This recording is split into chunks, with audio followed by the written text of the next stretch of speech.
Here we go, y'all.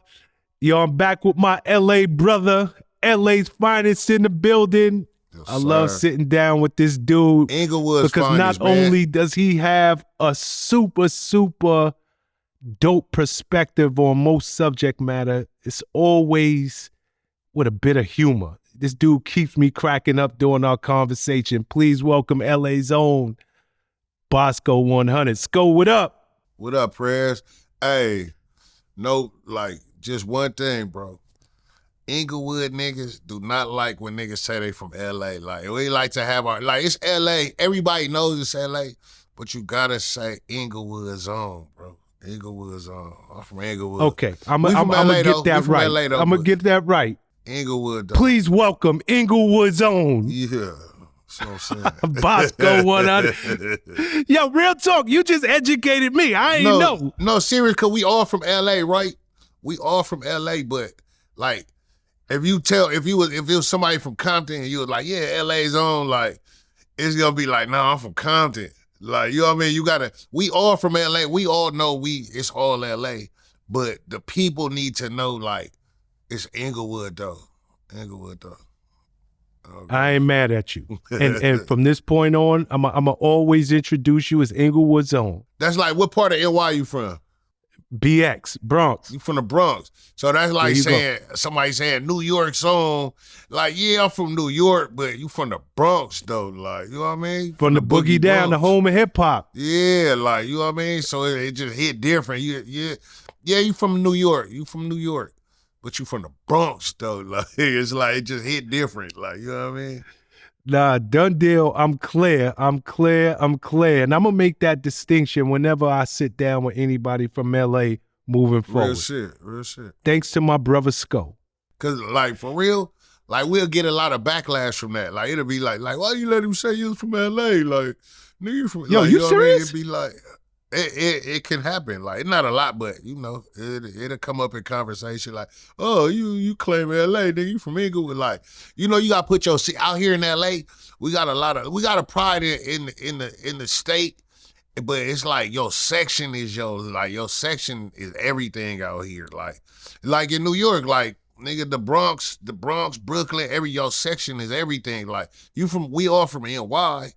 But I'm from the Bronx, you know what I mean? So it's the same thing in LA. It's we all from LA. It is LA, but I'm from Inglewood though. You know what I mean? So it's just it's just a thing out here, bro. I already know, and I'm clear. Yeah. I'm clear for moving forward. Yeah. Okay, we got a lot to talk about. And, I'm going to just jump in on something that really just went down hours ago. Eminem. Benzino. Eminem, one of the hardest MCs out there. I mean, you never know where this dude is at and when he's going to drop. Em just be dropping stuff out of the clear blue sky. Yeah. But he just dropped a diss record against Benzino. Did you hear it? I didn't. I missed that. Whoa. I heard something about it. But I didn't hear this. I didn't hear it. Okay, it's fresh. We woke up to it this morning. Yeah, Doomsday Part 2. Yeah, I missed it. Here's the deal. Ray Benzino is my man for many years.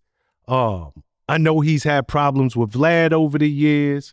Everybody know Ray is, Ray's Ray. But he's a good-hearted dude. And I thought this beef was long gone, dead, and buried.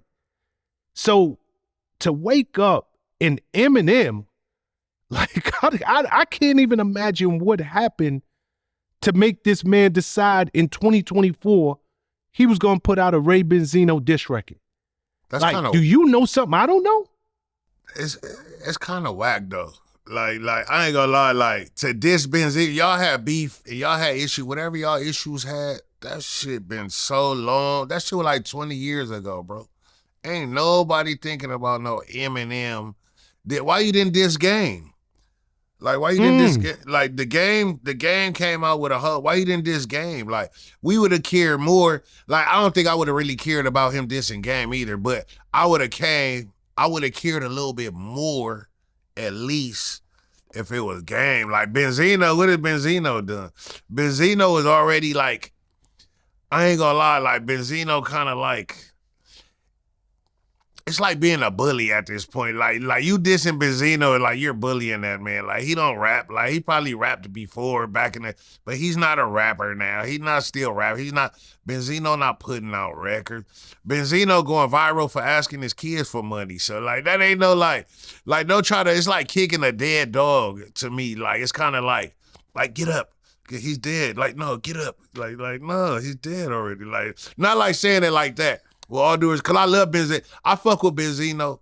Like, I remember the whole source period in time. And I remember the Hangman shit. I fucked with it. But even more recent, I fuck with him because he gave us his daughter. I ain't gonna lie. I love that nigga daughter. Coi Leray is a fucking amazing specimen in life. Like, I love her. And I fuck with him. I much respect just for breeding that, bro.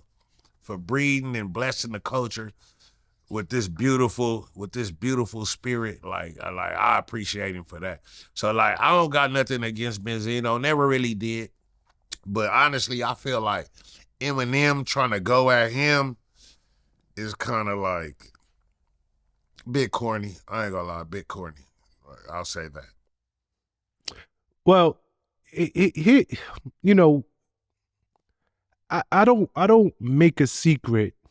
I'm from the BX. I'm from the Bronx, the home of hip hop, and I have been doing this hip hop thing my entire life, and I respect dudes who push that pen. When they get in the booth, they take every lyric they say serious. And Eminem has always been a god, despite how you feel about him. You can never front on the fact that this man is so freaking dangerous on a microphone. I would never take that. His wordplay is sick. I would never take that away from him. I would argue anybody down that Eminem isn't one of the top lyricists in the game. And like through my, like as far as like, I was born in 82. So in my lifetime, as far as my lifetime and my love for hip hop and my relationship with hip hop, Eminem undeniably in the top 10 for sure. Without a doubt. In my and anybody who say different. 10, in my top 10 for sure.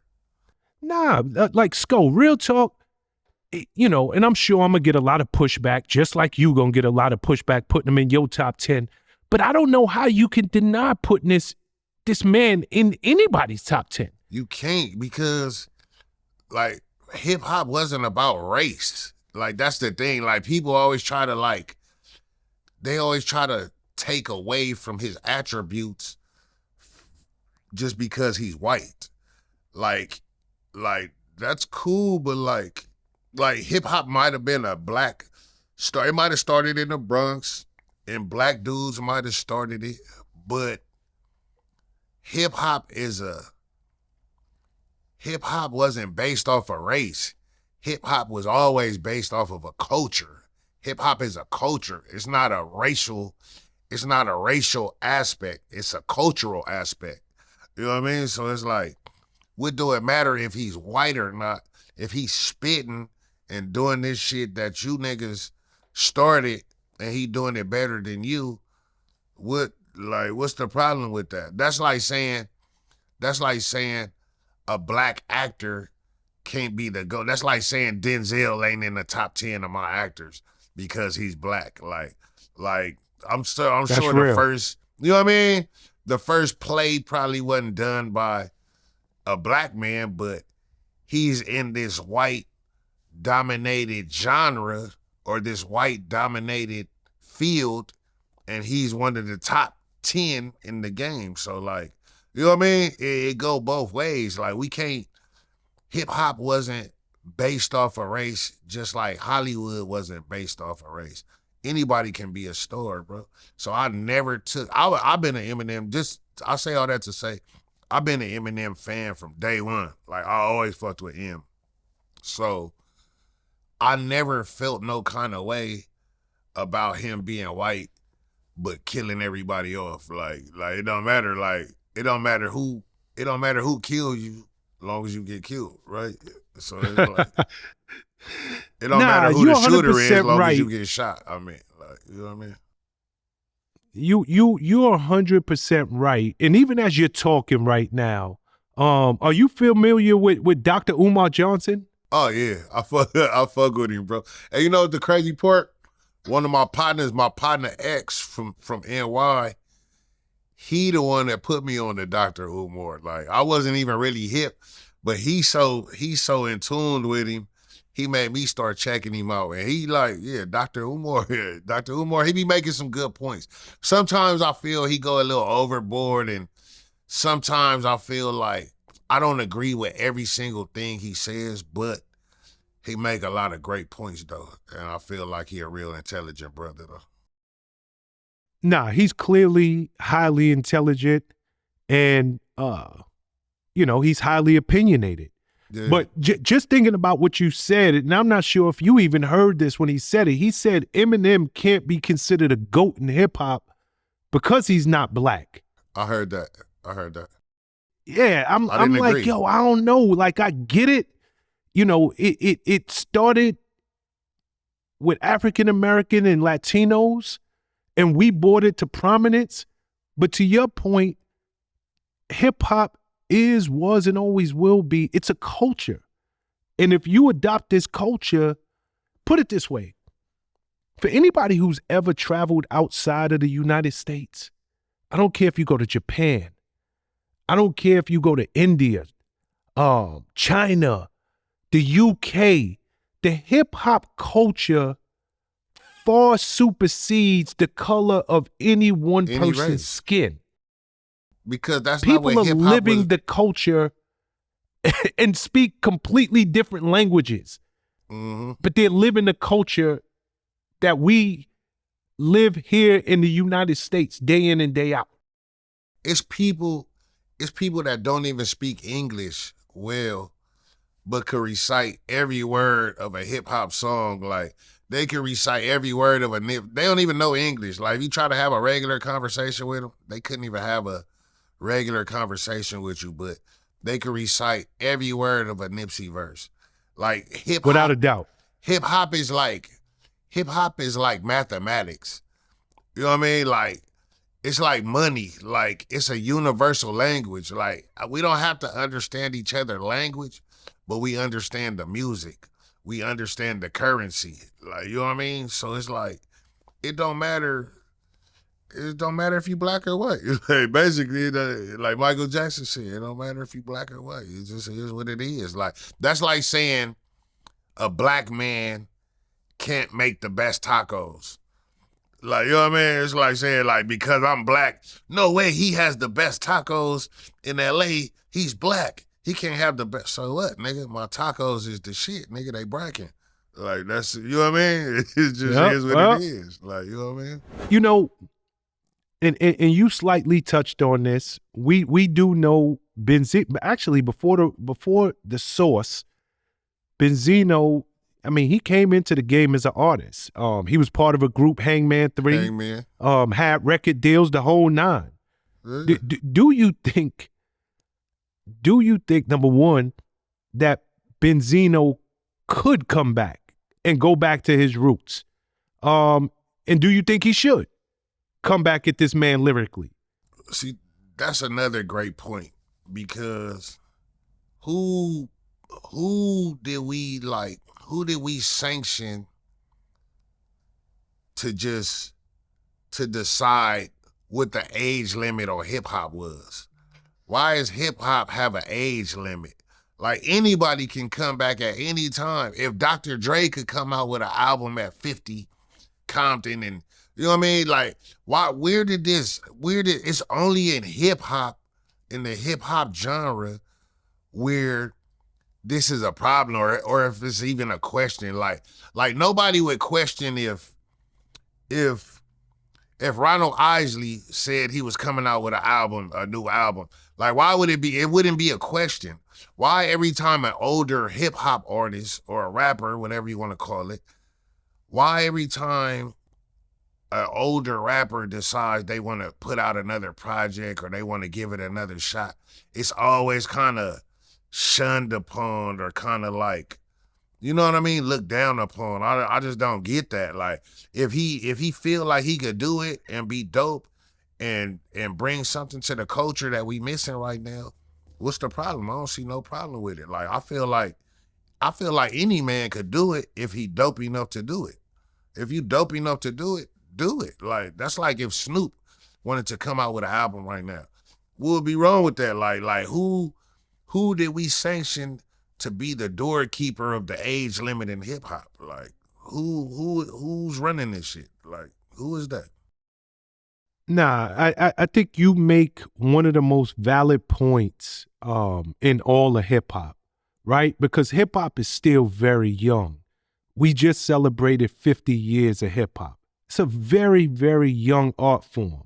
Exactly. And it's not until recently that a lot of these extraordinary artists have been allowed to age like the Eagles or age like many of these rock groups or R&B groups out there. A lot of Back in the days, it was a cut like this glass ceiling that many of the old school rappers just couldn't get past. Once they hit a certain age, I don't care how big they was, whether it was Big Daddy Kane, Rakim, LL Cool J, any of these artists from back in the days, it just felt old school and nobody wanted to hear from them. Or no new material anyway. We just want to hear your classics. Yeah. But I'm watching, you know, the Nas's, you know, with his King Disease album, the Jay-Z's, Eminem still be able to spit at the level he spits. Kanye West doing this over 20 years, 50 Cent. Like a lot of these guys are aging very, very well in hip hop. And I do believe many of what the pioneers faced where, you know, there was just age limit that nobody really talked about, but it was there. But Some I of think these it was newer more, artists, they're not facing that same scrutiny. but I think it was more because of the, like, this is the thing, like, you can't come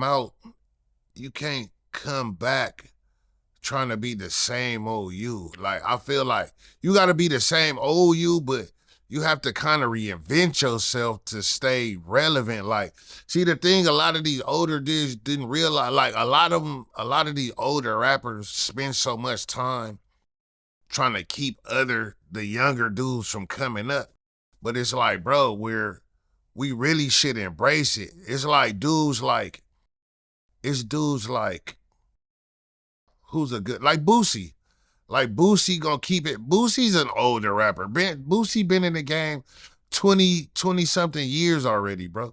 Like Boosie first album, Boosie had tapes in like 90s, in the 90s, like even when he was young. Like I remember Boosie had some shit in like 98, 99. Like Boosie's an older rapper in the game, but he's still relevant in the game because he kept up with the times. Like, you know what I mean? Like, I think you can't come in now trying to be like, yeah, I'm trying to jump back in the game and come with these big jeans and these big shirt and this long chain down to your stomach. Like, you can't do that. Like, you got to reinvent yourself.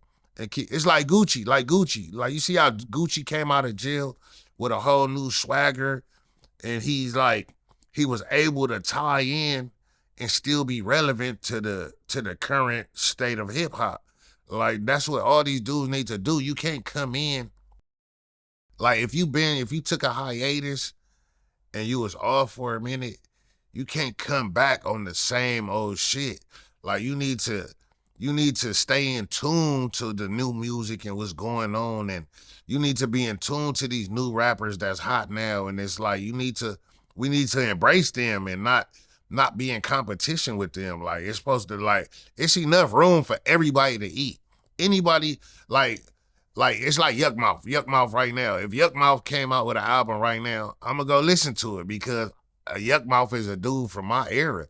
It's still a market and it's still an audience for the older rappers. Like, the game didn't the rap game or the hip hop industry, who just passed it along to the youth.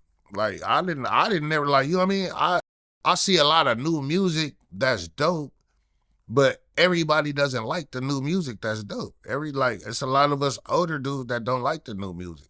It's a lot of the younger cats that don't like the old music, but it's still a lot of us older dudes that do like the old music and I appreciate the new music. It's a lot of young dudes that do appreciate the old music and like the new music. So why can't we just all it's like if we all worked at Coca-Cola. Like, you know, you're gonna have your older managers that been working here for 20 years, and you got your new young vibrant little, but why can't we all work here together? Like, why we not finna hire? If we hired all young dudes, what would the company be like? If we hired all youngsters 25 and under, like, or 18 to 25, and that was the age, like, what would the fucking industries be like? If we, you know what I mean? Like, we all need each other. Like, the older dudes need to teach the young need to teach the older dudes, and we all need to be able to find a common ground to where we are, like, you know what I mean? It was like how back in the days, like, it wasn't no problem for, like, when Snoop was coming up and everybody started using Roger Troutman, like, you know what I mean? He was like generations before rap and hip hop, but everybody, like, you know what I mean? It still coincided with the new generation. It was still relevant. Like, and I think it's still like that. Like, a lot of these new rappers is just like, it's like the way we came, where we came to now, everything is just, it's, oh, you old, you can't do shit, oh, you can't do this, oh, you old. But in actuality, it's like, you're young, you don't know this. Like, you're young, you don't know that. So it's always gonna be like until we learn to live together, but everybody is equally as important. The older rappers are still important, and the new rappers coming up are as equally important to me, as far as I see it. Like, I hate when people, like, a new rapper come out like, where did he come from? He came out of nowhere.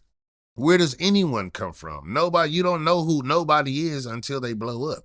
Everybody's always a work in progress. You go into the studio, you making your music, you recording, you doing your shit, but nobody knows who you are until you finally hit and you've been putting in that work. Now people know who you are, and it's like, oh, who's he? He's somebody that been working hard to get to the point in life that he's at, and now he's there, and now, you know what I mean? It's just like people hate to see the next new thing, and it's like old people hate to see new things, and young people hate to learn old things. It's kind of like, you know what I mean? Nah, I mean, you raise so many interesting and valid points. It makes me think, and I'm sure you heard or saw this interview.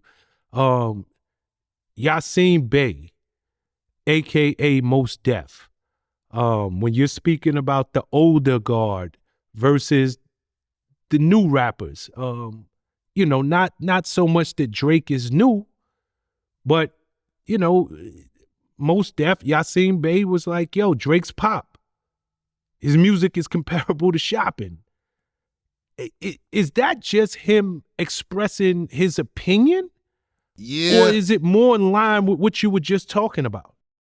I feel it's a little bit of both. I feel like he was expressing his opinion, but from a standpoint of what I was just talking about. Like, see, you got to understand that music changes. Over time, like, the sounds of shit changes. Like, it's always going to be something new. People are always looking for something new.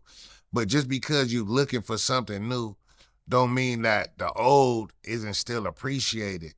Drake was he was the newer, like, he pretty much a vet in the game now, but Drake, he came in dope as shit when he came out, and it's the natural evolution of the game. It's like Snoop Dogg came in gangster, and he came in, you know what I mean?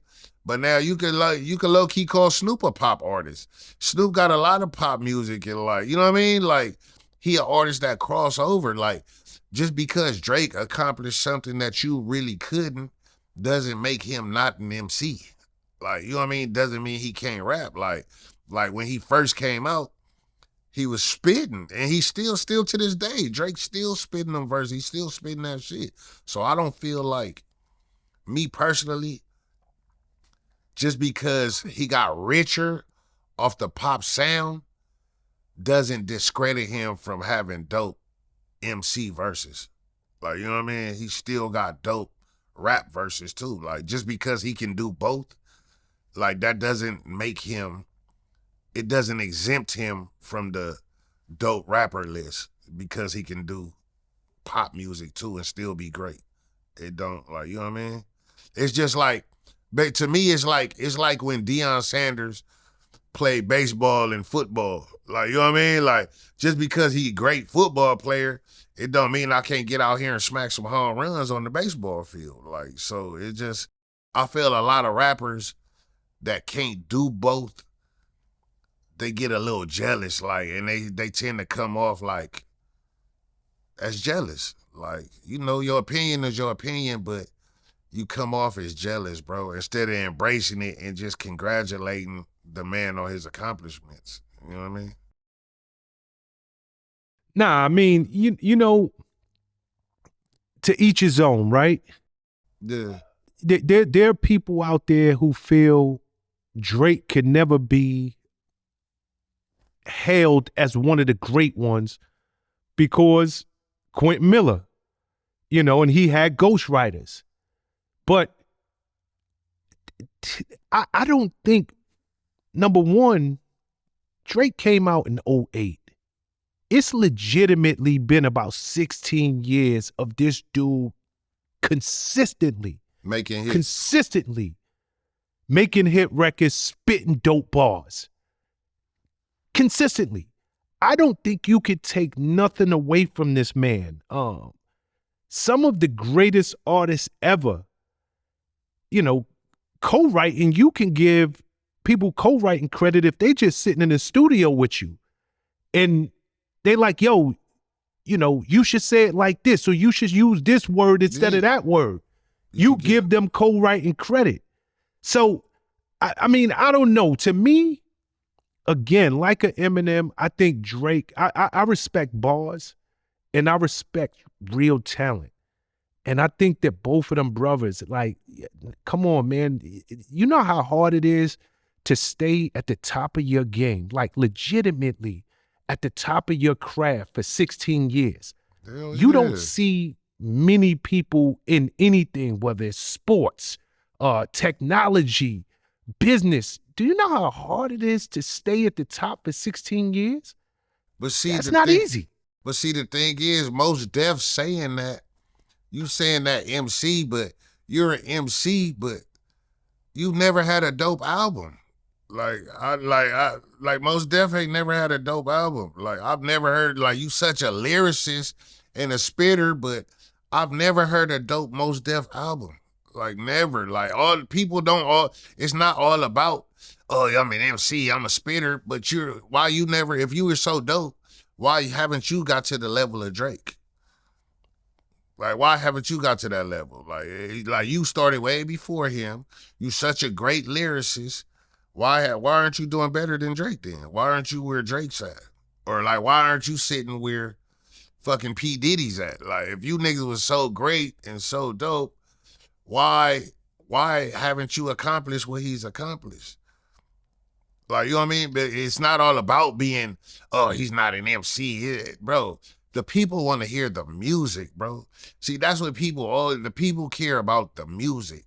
The music is what drives hip hop. It's the music. People want to hear the bars. People want to hear the music. It ain't, people still stuck on that. Oh yeah, your rap's gotta be real. You gotta write your lyrics.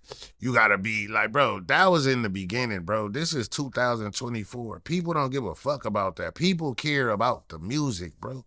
Like, when you build a car, when you come, like, if you come with a, just say, like how you rebuild a car, and it's like, oh yeah, I'm rebuilding this car, but I got a LS motor. I got an LS motor in it now. But that's like somebody coming saying, oh, well, it don't got the original 350. You supposed to have the original 350. Like, no, like, nigga, I upgraded it. I made this shit better. Like, the better motor is the LS now.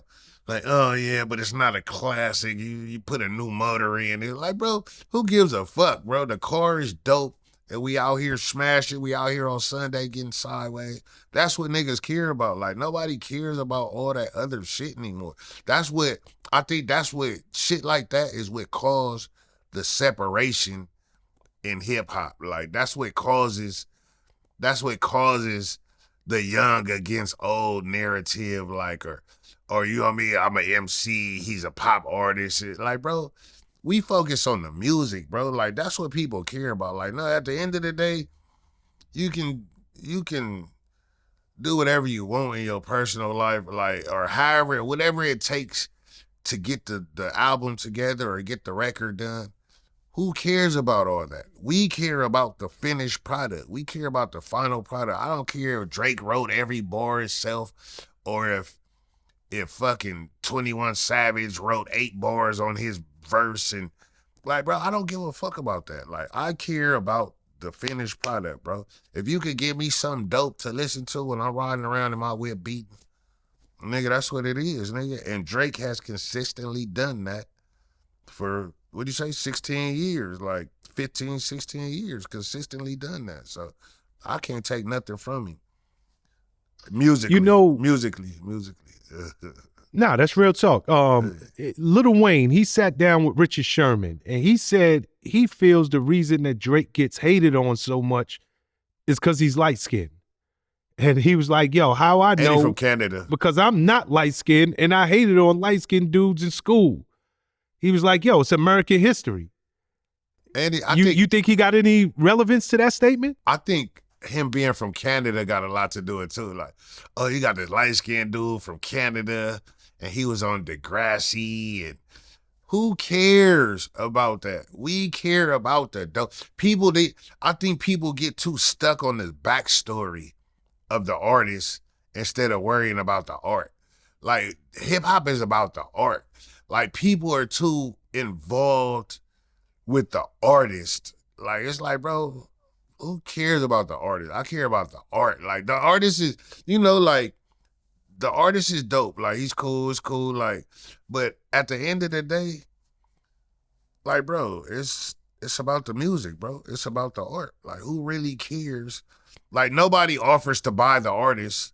We buy the artwork. Like, you don't want to buy the artist. You want to buy the artwork. Like, I don't want to buy you, nigga. I want your painting. Like, nigga, like, I don't care about who Drake is personally, nigga. We care about, you know what I mean?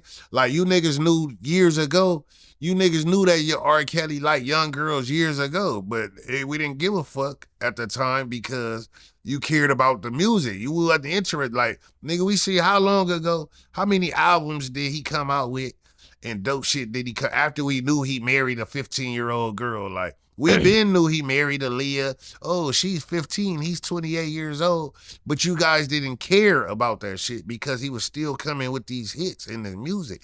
Like, you guys didn't choose to pay attention. Now, all of a sudden, fast forward, now he ain't came out with a hit in a while, and now people coming out saying shit again. Now you want to try to pay attention to the artist. We never cared about the artist. We cared about the art. The artist wasn't important as the art. Like, you know what I mean? Like, I care about what you bring into the table. Like, I don't care about how you get into the table. Why do I care how you get to the table? Nigga, I care about what's being placed on the table. Like, nigga, it's like, bro, stop worrying about shit that ain't got nothing to do with you, bro. You're the consumer, and you need to be worrying about dope music and being entertained, bro. And that's all. That's why, you know what I mean? I don't get stuck into the art. You know, I joke about shit and I laugh, but that's social media shit. But I'm never too involved. Like, anybody I joke on, if they dope, I'm still gonna listen to their album. Like, I don't care because Young Buck got caught with trannies. Like, it's funny. We gonna laugh and I'm gonna make some jokes about it. But like at the end of the day, Young Buck still was a dope rapper and he had some dope music. So I'm still gonna listen to Young Buck. Like, you know what I mean? I'm still looking for an album from Young Buck. If Young Buck gonna drop an album and it's gonna be dope as shit, I'm still searching for it. I'm still checking for it. Like, you know what I mean? Yo, this is why I love sitting down and having these conversations with you. You said nobody cares about the artist. We're not buying the artist. We're buying their art. And you couldn't have said a realer statement than that. That is so profound by itself. What we all buy into, whether it is, to your point, physical paintings, music, or whatever the art might be, we're buying into the creation. I don't care who created it. We love the creation. But it's the creation that we're buying into. It's like fucking DJ Khaled. DJ Khaled had a fucking, what was it, a Jenny Craig or Weight Watchers? You had a whole Weight Watchers cut. Nobody cared that he was fat. It was just like, it was DJ Khaled, like nobody listened like, oh, DJ Khaled's fat. Why? No, he's selling this product. Like, it's the product we care about. Like, hold on, this shit, it looks good. It tastes amazing. Okay, DJ Khaled's promoting us to it. He's fat. He ain't lost no weight. But fuck that. We care about this product.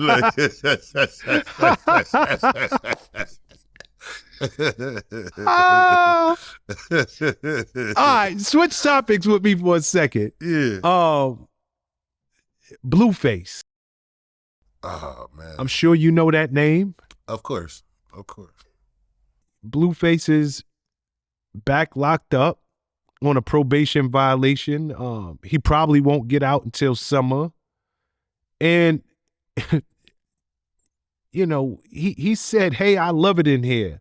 It's active. It's cracking. What is your thoughts on this man making a statement like, yo, I love being locked up? Super ignorant. Just like, that's like one of the most ignorant shit he could have said. But honestly, like, Blueface is a kid to me still. Like, what is Blueface? 25, 26 years old? He's still a kid, bro. Like, honestly, like, he's not, Blueface isn't mature, bro. He's not mature. Like, I like Blueface. Like, I'm not particularly a fan of his music, but I like him. Yeah, young dude from LA. He came up, he doing this shit. And what made me really start liking him is his boxing shit. Like, I liked him for the box. Once I seen his hands and how he was getting down in the ring, I started to really like, I liked him. I like Blueface, but honestly, I just think he's an immature person. Like, you know what I mean? He's not a mature grown man. He's like a grown, immature man. And you get like, shit like that is like, you can expect him to say, like, I'm not surprised at hearing him say some shit like that. It's not surprising. Yeah, I mean, reports got out that he was moved into PC, and he was like, hell no, he'll never go to PC. So yeah, they can't just, you know, they can't just put you in PC, bro. Like, if you refuse, they can't put you in PC. They can't just, oh yeah, he's a millionaire and put you in, like, nah. Like, you agreed to go to PC. Like they gonna ask you if you want to be moved, but you could go on the main, like, I done been on the main line with Razcast. I done been in jail with fucking Drew Down. I done been in jail with, like, it's so many, like, different famous rappers I done seen coming in and out. I done been in jail with Trey D. Trey D was on the main line. Like, you know what I mean? I was in there with Trey D was in there. When, bro, you don't gotta go to PC, bro. Like, you don't have to go to PC. Like, the rappers that's in PC, they chose to be PC. Like, Soulja Boy wanted to be in PC. They can't just make you go to protective custody. Like, they can't make you. Yo, but speaking of Soulja Boy, you hear that slick talk from him? He was like, yo, Blueface is lucky he don't pay somebody to rape him in there. Bro, Soulja Boy is a clown, though. Like, who has Soulja Boy? Soulja Boy, like, bro, who takes Soulja Boy gangster serious? Like, anything Soulja Boy got to say gangster or just tough, Like I don't take like Soulja Boy says anything, bro. I wouldn't even take his shit with a grain of salt, bro. Nothing Soulja Boy. Anything with Soulja Boy and being gangster or any kind of thug talk, it just falls on deaf ears with me, bro. It's like, shut the fuck up, bro.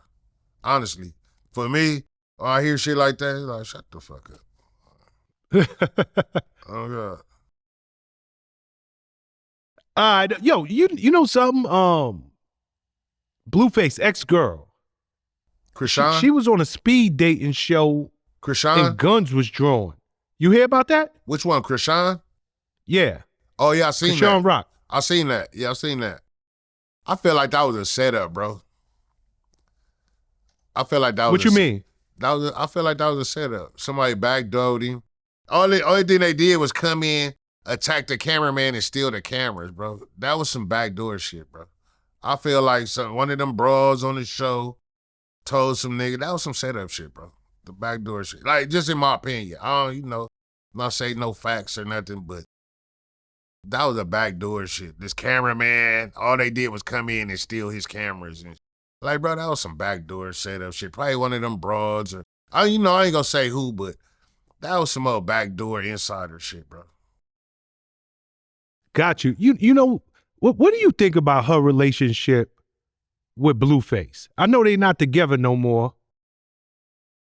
I think it's I think it's your average ghetto ass, new age, social media influence, baby mama, baby daddy drama shit. Like that's what the world has come to, bro. Like honestly, and it's like, we're watching they shit unfold on TV and on the internet or wherever we see it at. But honestly, they're like the epitome of your average toxic ghetto baby mama, baby daddy situation. Like that's the shit that we all go through. We're just watching them on TV. We watching their shit is always on camera and under close scrutiny. But honestly, all of us out here in LA, any man who isn't married and has kids by other women or has a woman that has kids by another man, I feel like that's all our story, bro. That's all of our same situation, pretty much.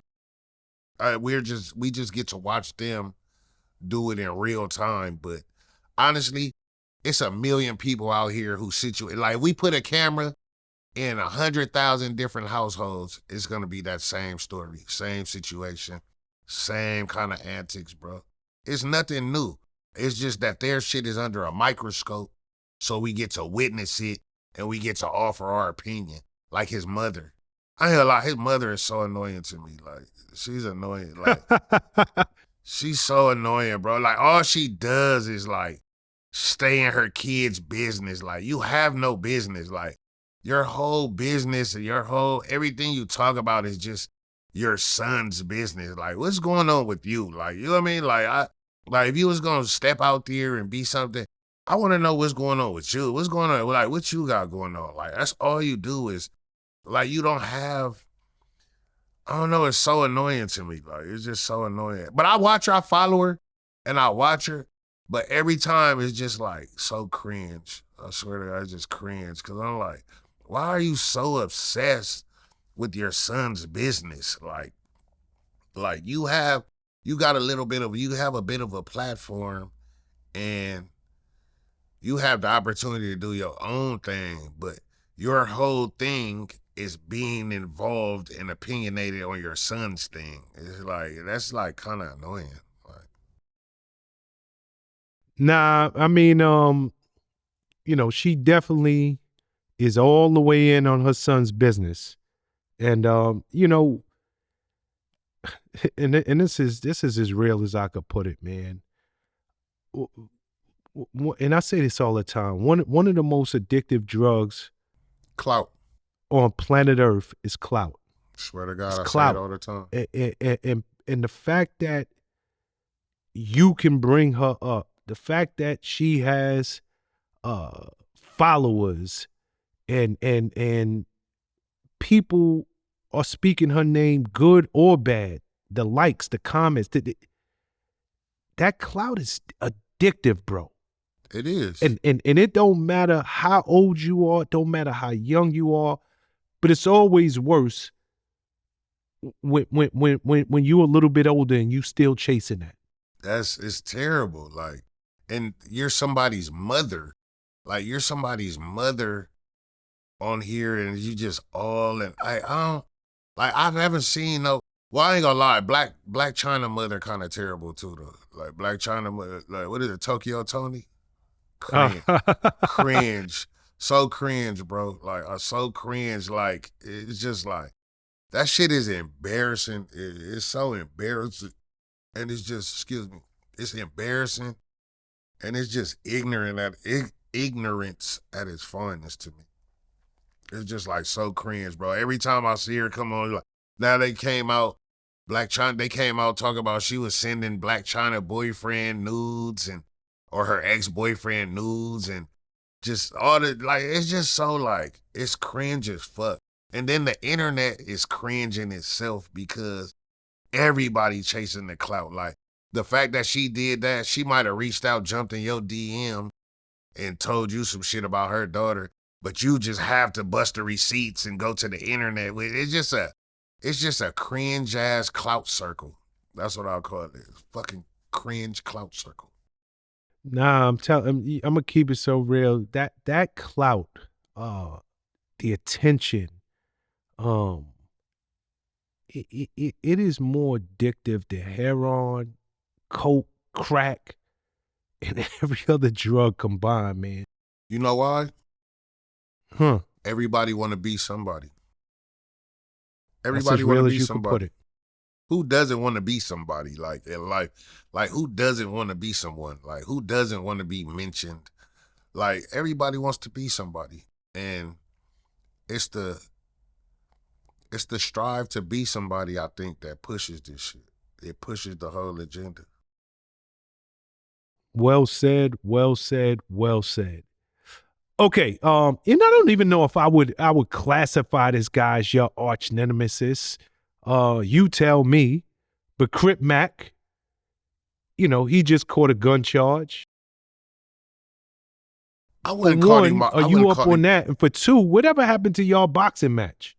The money. That's what I was saying. What happened to the money? Like the money. The money wasn't ever right for me. The boxing match was cool. I was with it, but what happened to the money? Like, it was like, they wasn't trying to put no money for him to have all this buzz and all this notoriety. Wasn't nobody really trying to put no money up behind it. Like, so, like, shit. Like, I left it alone. Like, the money wasn't, the money, I was with the fight, but the money wasn't, like, they wasn't talking about shit. Like, they was talking about fucking 9-to-5 work prices. Like, like, I could get paid off something safer than fighting a 300-pound giant. Like, you know what I mean? Like, you want me to fight this 300-pound ass nigga, but y'all don't want to really put no real bag behind it. So, like, you know. And then that was one reason. But the second reason was he just keep going to jail. He was like a liability. He was too much of a liability. Like, nobody really wanted to give him no money and give us no money for a fight, and then he go to jail next week. Like, you know what I mean? You give us some money Friday, and Monday this nigga in jail already facing a gun charge. So it was kind of like the liability too. But for me personally, it was only the money. But for the promoters and everybody that was trying to make it happen, he was too much of a liability. Like, you know what I mean? Yeah, I know he just caught a new gun charge. I think he back locked up now. Yeah, he in jail. He in jail right now. So he's in jail right now? He's in jail right now. Wow. But you know, he had just got out for a gun. That's the crazy part. He just was in jail for a gun and just got out for a gun. And now you right back in jail. I don't even think he had a good 6-month run. Like, was it even 6 months? Like, he might have had a good 6 months out of jail. Like, I don't even think it was that long, though. And you right back in jail. Like, you a liability, bro. Ain't nobody really. Yeah, how old would you say he is? I'm not sure. Like, I never really, is he even 30?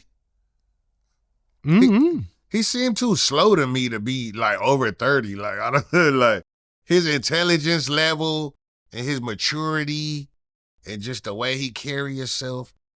I can't, me personally, if I was to take a guess, I wouldn't guess anything over 30. Like if he was over 30, I'll be fucking shocked right now. Like, let's Google that. How old is Crip Mac? Like if he was over 30, I'd be shocked. Like, damn, that nigga over 30. Like, he's so immature and so ignorant, bro. It's just like I respect the platform that he created for himself. Like, you know, he built himself up and he made himself a brand or whatever. Like, that's cool. But like on a personal level, like he's not nobody. Like, you too ignorant and immature for me, bro. I can't hang with dudes like him, bro. Like, he's just not he's not my type of person. Like, he cool. Like, I respect what he did, but like the mentality behind it, I can't respect the mentality. Like, it's, you know what I mean? Yeah, and I was asking because, him being locked up, it's like a revolving door at this point. Yeah, of course. And I'm like, yo, at some point you got to grow out of that. At some point you mature and you be like, yo, you know what? I like having freedom. I enjoy not being told when I can wake up, what time I got to be locked in, when I can eat.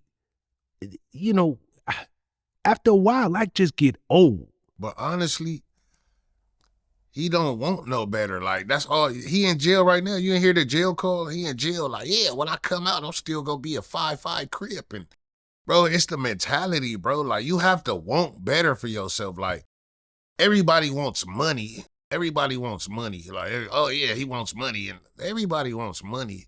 But do you really want a better life for yourself? Like, money isn't necessarily a better life. It's some people that get money and they do worse than what they were when they were broke. Like, you know what I mean? Like, it's your mentality, bro. Like, and for me, him, even no matter how much money you make, you still gonna be, you can't never, nothing can change for you unless you change the way you think.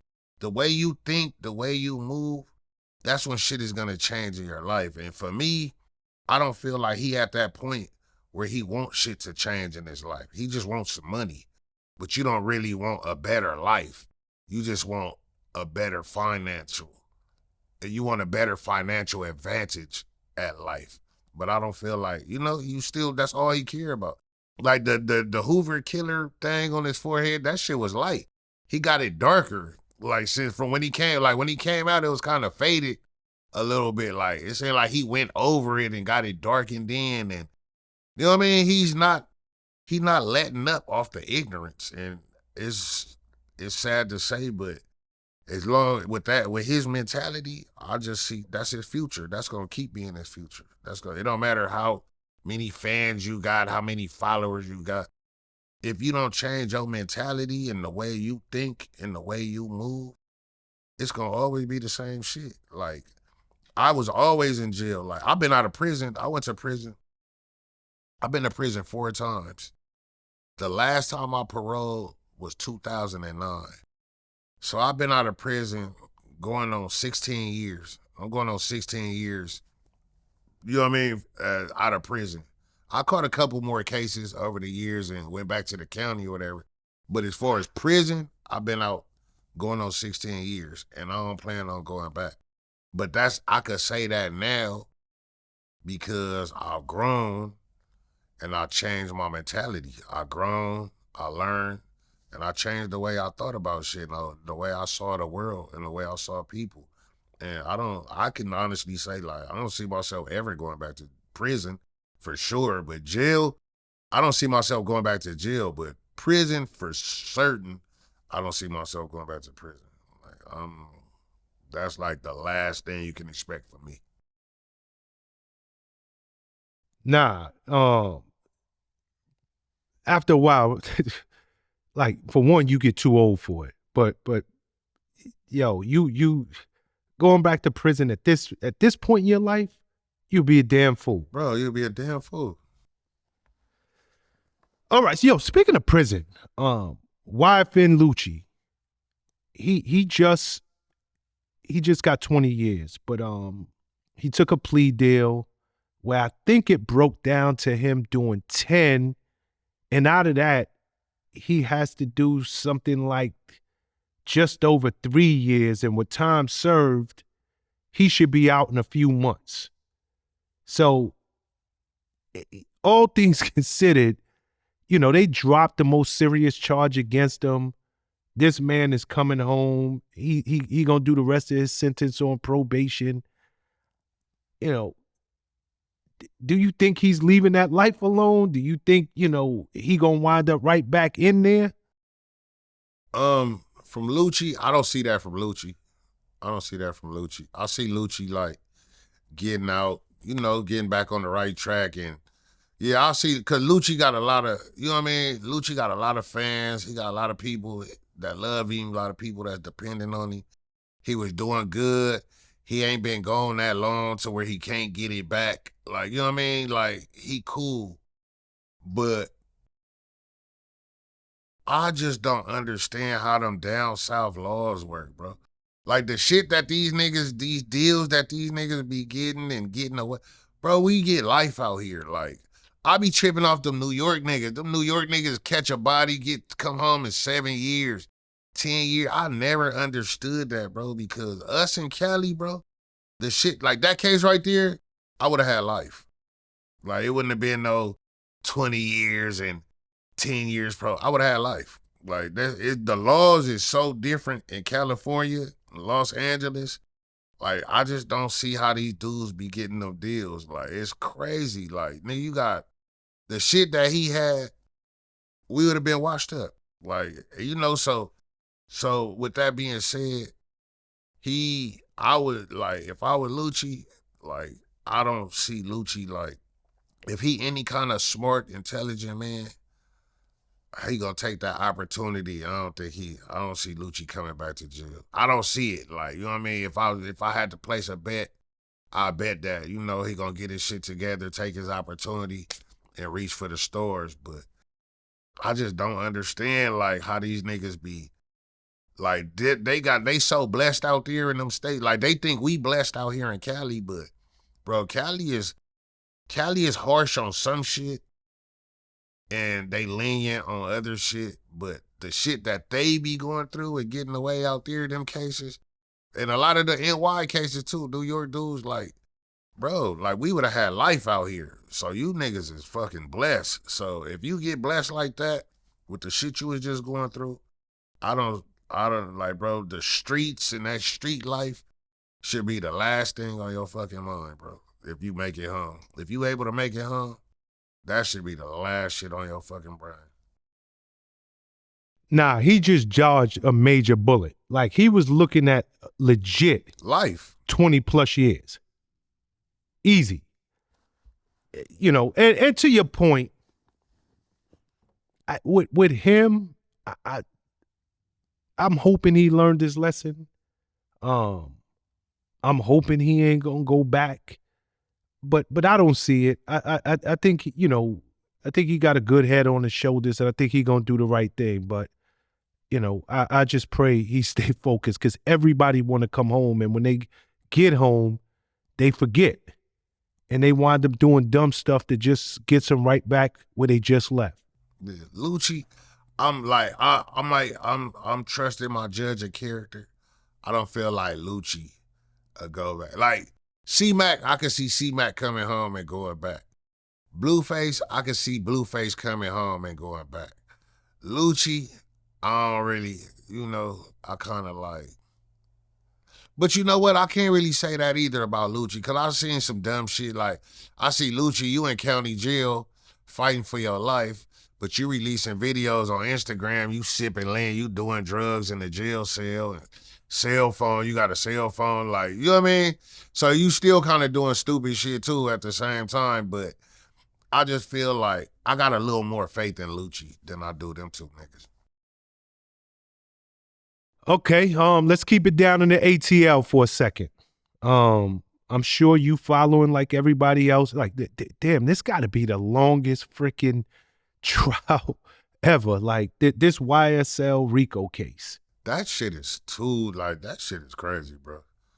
That case right there, I just like, I don't understand. Like, that shit should have been like, they should have got a retrial or something by now, or like, I don't know. That case is so all over the place to me, like, in my opinion, me, somebody that been through the system and watching, that shit is so all over the place, bro. I can't say what I think the outcome will be. Like, I can't even say it. Like, because that shit is so all over the place. It's just too much. Now it come out, the DA was fucking around with, like, it's just too much. That shit is all over the place, all these twists and turns. And for me, like, free Thugger, man, I don't like to see nobody in jail. Like, me personally, as somebody that been in jail, I don't want to see nobody have to go do no time. Like, but I just hope it work out for him, bro, because that shit is so all over the place, and you don't know what to think with that shit. I'm just watching and waiting. I'm going to keep my opinion to myself, but I'm watching. I'm paying attention, and I hope Thugger can make it out through that shit. But that shit is just so chaotic. Just the whole shit is just like, I'm like, bro, I don't even want to give an opinion until it's over with. Like, nah, yo, I'm going to tell you something, Sko. This joint is a straight up circus. Like, it's a straight circus. You know, the YSL co-founder Tick, he took the stand and dude just was oblivious. Like, I hope it gotta be an act. You know, he was on the stand. Like, you talk about a dude acting like he don't know nothing. Yeah, this dude was straight oblivious. Yeah. Like, they asked him, what do slime stand for? He said, slug love, I mean everything. Niggas was like, huh? Like, man, dude is just different. Just like, see, this is what people don't understand. Just because you a witness doesn't make you a snitch. It's some people people be trying to, oh, you took the stand, you a snitch. No, not necessarily. Not everybody that's called to be a witness is a snitch. Like, you know what I mean? It's some people that could get caught up there and they whole thing was helping. Like, it's not no, you know what I mean? It's a very fine line, but there is a line between being a witness and being a snitch. You know what I mean? I think they throw in our culture and just among the black and just around the minorities and these street level dudes, like, that snitch thing get thrown around too loosely. Like, everybody ain't necessarily a snitch because they had to be a witness. Like, you know what I mean? A witness to what? What did they testify to? What were they a witness to? Like, you know what I mean? You might have had a nigga that was a witness, but everything he said just helped you. Like, you know what I mean? He wasn't necessarily snitching. He was a witness, and that term get threw around way too loosely. And it's like, bro, like, honestly, that shit is a circus, bro. If Thugger don't get at least 20 years, I'll be fucking shocked. Like, I'll be shocked. But you know, I'm gonna tell you. I hope he beat that shit. I hope he come out of that shit. And, you know, but that shit is you just, know, the DA got too much riding on this case. Mm-hmm. It's too much money that has been spent on it. Mm-hmm. There's no way for them that they can lose this thing. Mm-hmm. And to your point, you know, I pray the best for Thugger. Real talk. Like, I pray it all works out for him. But you know what I'm extremely happy about is that he has the funds to fight this. Because most dudes... Yeah, they would have took a deal a long time ago. They would have had to. Not that they wanted to. They don't have the funds. They don't have the monetary funds to fight this thing. Okay. That's why I always took the deal. I didn't have to, like, you know what I mean? I always took the deal. I was always a take the deal nigga. I know you know what I mean? I couldn't afford to. They might be like, oh, you should took it to the bar. I don't play, especially when I know I'm guilty. Like if I know I'm guilty, I'm one of them dudes, I'm not finna play with them people, bro. I'm not. If I know I'm guilty, bro, I'm gonna take the deal, bro. Unless I have Yo, the money to waste on fighting that shit, like, yeah, that's cool. But nigga, me personally, I would have been in prison already. I would have been to me like, you know what, all right, all right, give me what you got, 10 years? Like, give me 10, I'll take it right now. Like, I would have took the deal already, because I'm not with that trial shit. I've never took anything to trial. Like, me personally, because I'm always guilty. Like, I ain't gonna lie. Like, me, all of my cases, I was guilty. Like, so it's like, I'm not finna play with these people and take that shit to trial.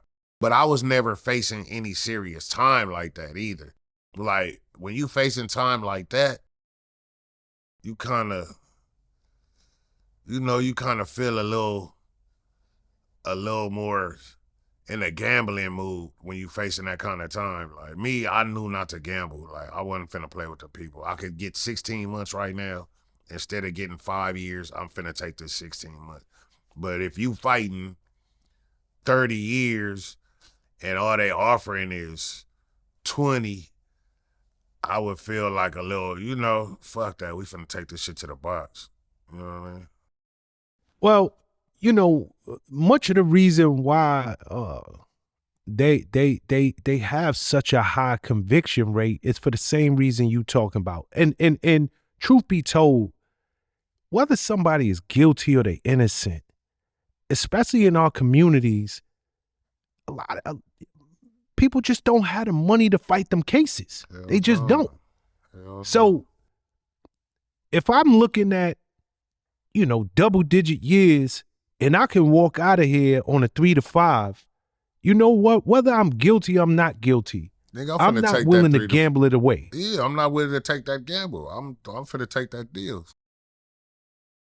But the thing with Thugger, he got the money to fight them. And that's the point I'm just trying to make. For all we know, I mean, this man got all kind of charges. Mm. And to my knowledge, they haven't dropped any of them.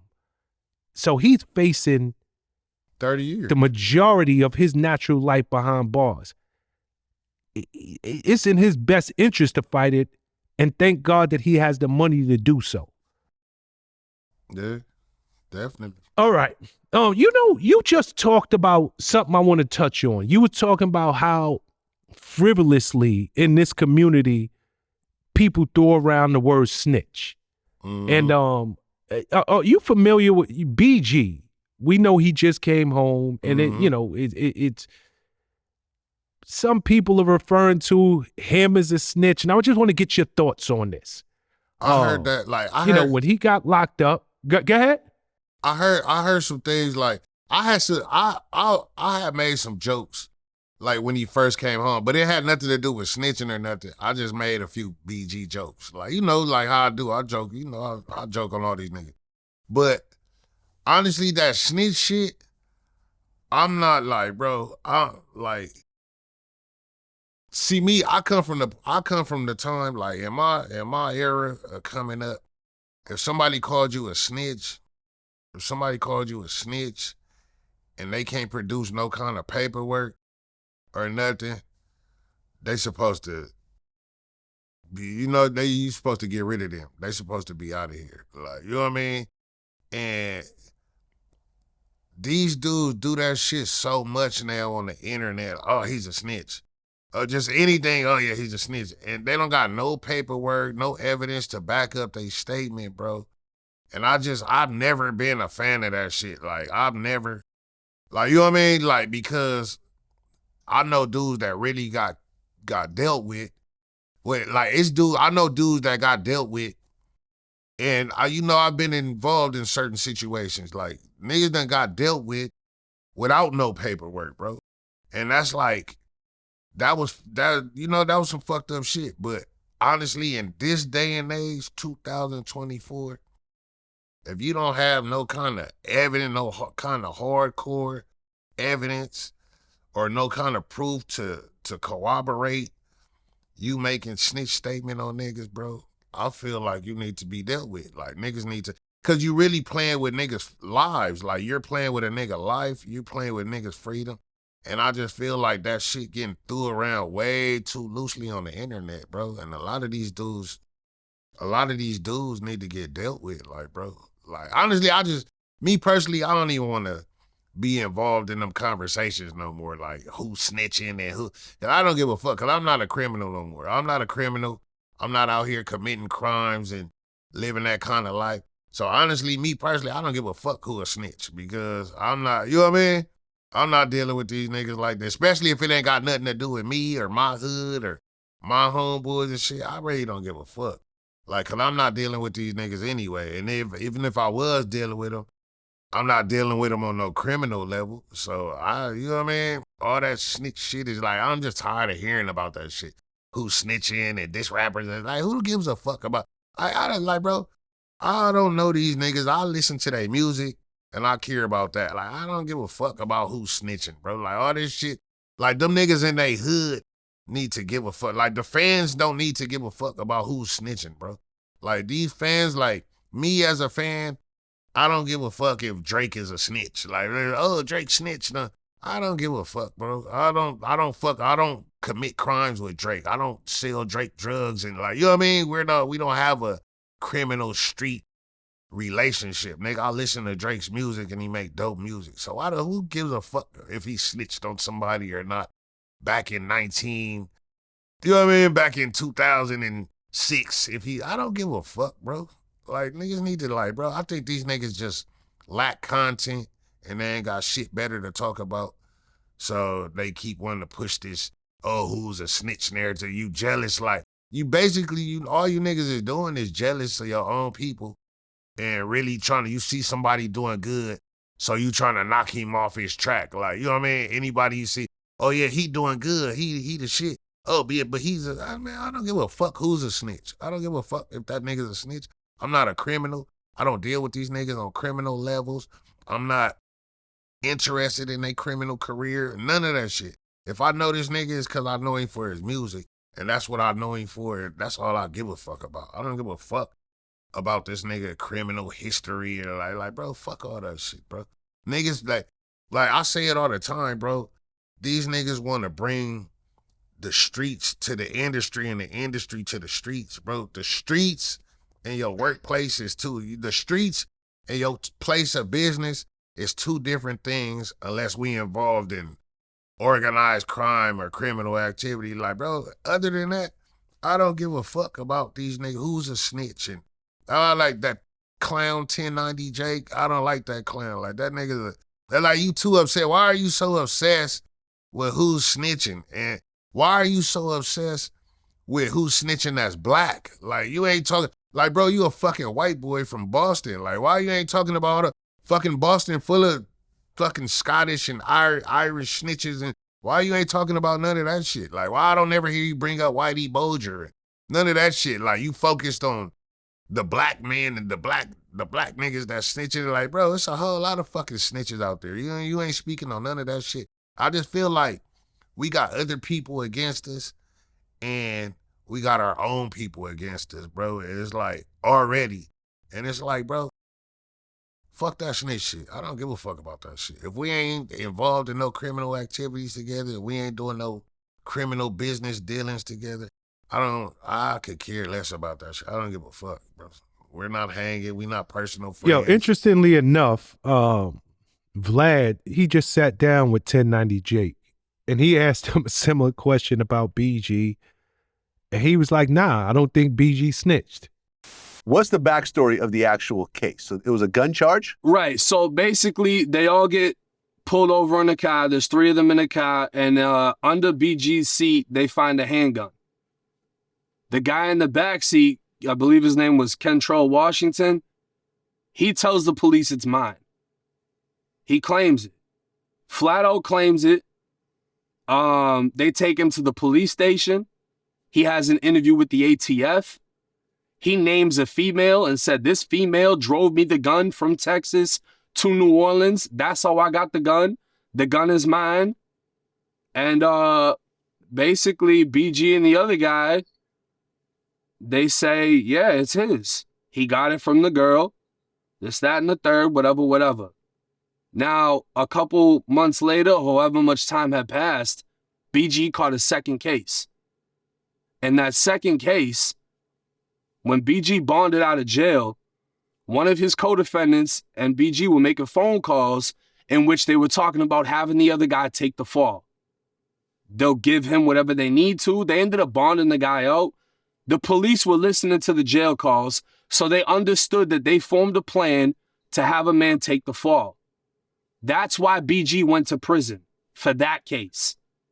Going back to the first case. Okay, hold on. So BG went to prison for witness tampering or what? BG went to prison for, I believe, off the top of my head, it was the firearm and witness tampering. Because BG had a man sign an affidavit saying that the gun was his. The police figured it out. The charges stuck for BG. BG went to prison. But this isn't the case that he took the grand jury in. That case came before this. Okay, the case of the guy taking the gun charge. And you're saying that BG attended the grand jury confirming that the gun belonged to this guy who took the charge? Right. So essentially, BG had two cases, same story. They get pulled over, guns in the car. In both cases, BG had a fall man. Kentrell was the fall man in the first case. There was another fall man in the second case. The police figured out the second case. Oh, BG's trying to get this guy to take the rap. The guy signed the affidavit. We're not going for it. BG, you're going to prison. But the first case, BG and the other guy went to court and testified in front of a federal grand jury. And all he did was repeat everything that the fall guy told the police. Now, in my mind, if you got a fall guy, or if I have a fall guy, and he says, hey, I'm going to take all this, da-da-da-da-da, tell him it's mine, and the police say, yo, whose was it? He just told you. This was the plan.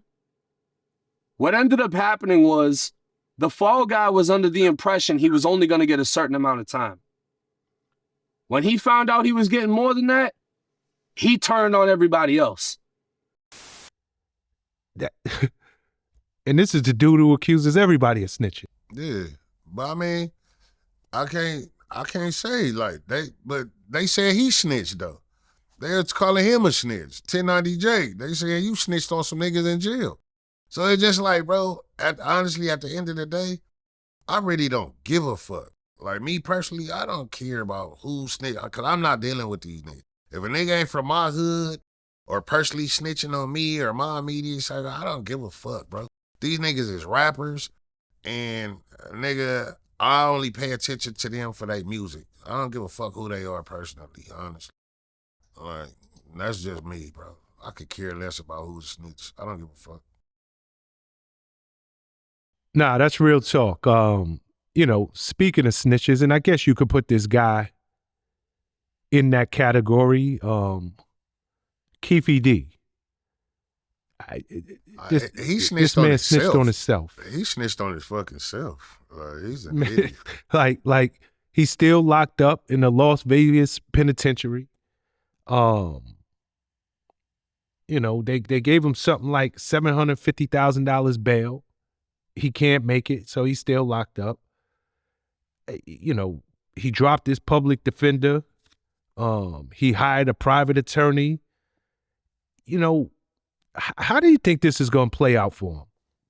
Honestly, who cares? Who gives a fuck? Like, who cares? Nigga, you was 30 years, bro. You talk about some shit that happened 30 years. You decide to come out 30 years later, snitching on your cell tag. Like, man, go take your ass to jail. Like, I don't give a fuck. Like, honestly, Keefy D, I don't care about that. This dude, Luce Cannon.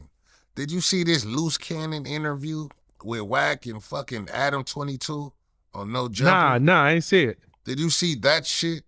No, that nigga is a fucking snitch, bro. Straight dry snitch, bro. Like, that fool, he brought up, like, bro, that, like, yeah, you gotta check that out. That's a dry snitch. That's a, like, complete dry snitch. Trying to snitch on Big U. Like, I ain't even gonna say snitch, but it's dry snitching because it's dry snitching because you're not talking to the police. You're not making a complete.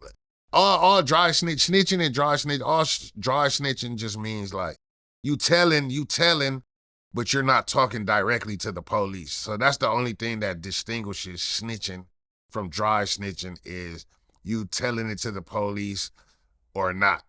But that dude is a complete dry snitch, like worse than Key VD. He going viral right now though. That Luce Cannon dude, he going viral right now. Hold on.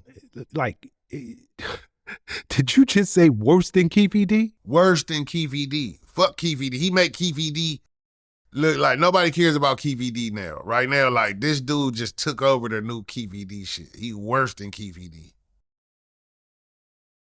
Damn. Luce Cannon. Look that up. Look up that no jumper. Luce Cannon. Fucking clown. Straight clown. Like he basically just jumped on there and said that he could have saved Nipsey's life. He said he jumps on no jumper. He said Big U called him and told him that Nipsey was dead too early. And he got off the phone with Big U and called Nipsey.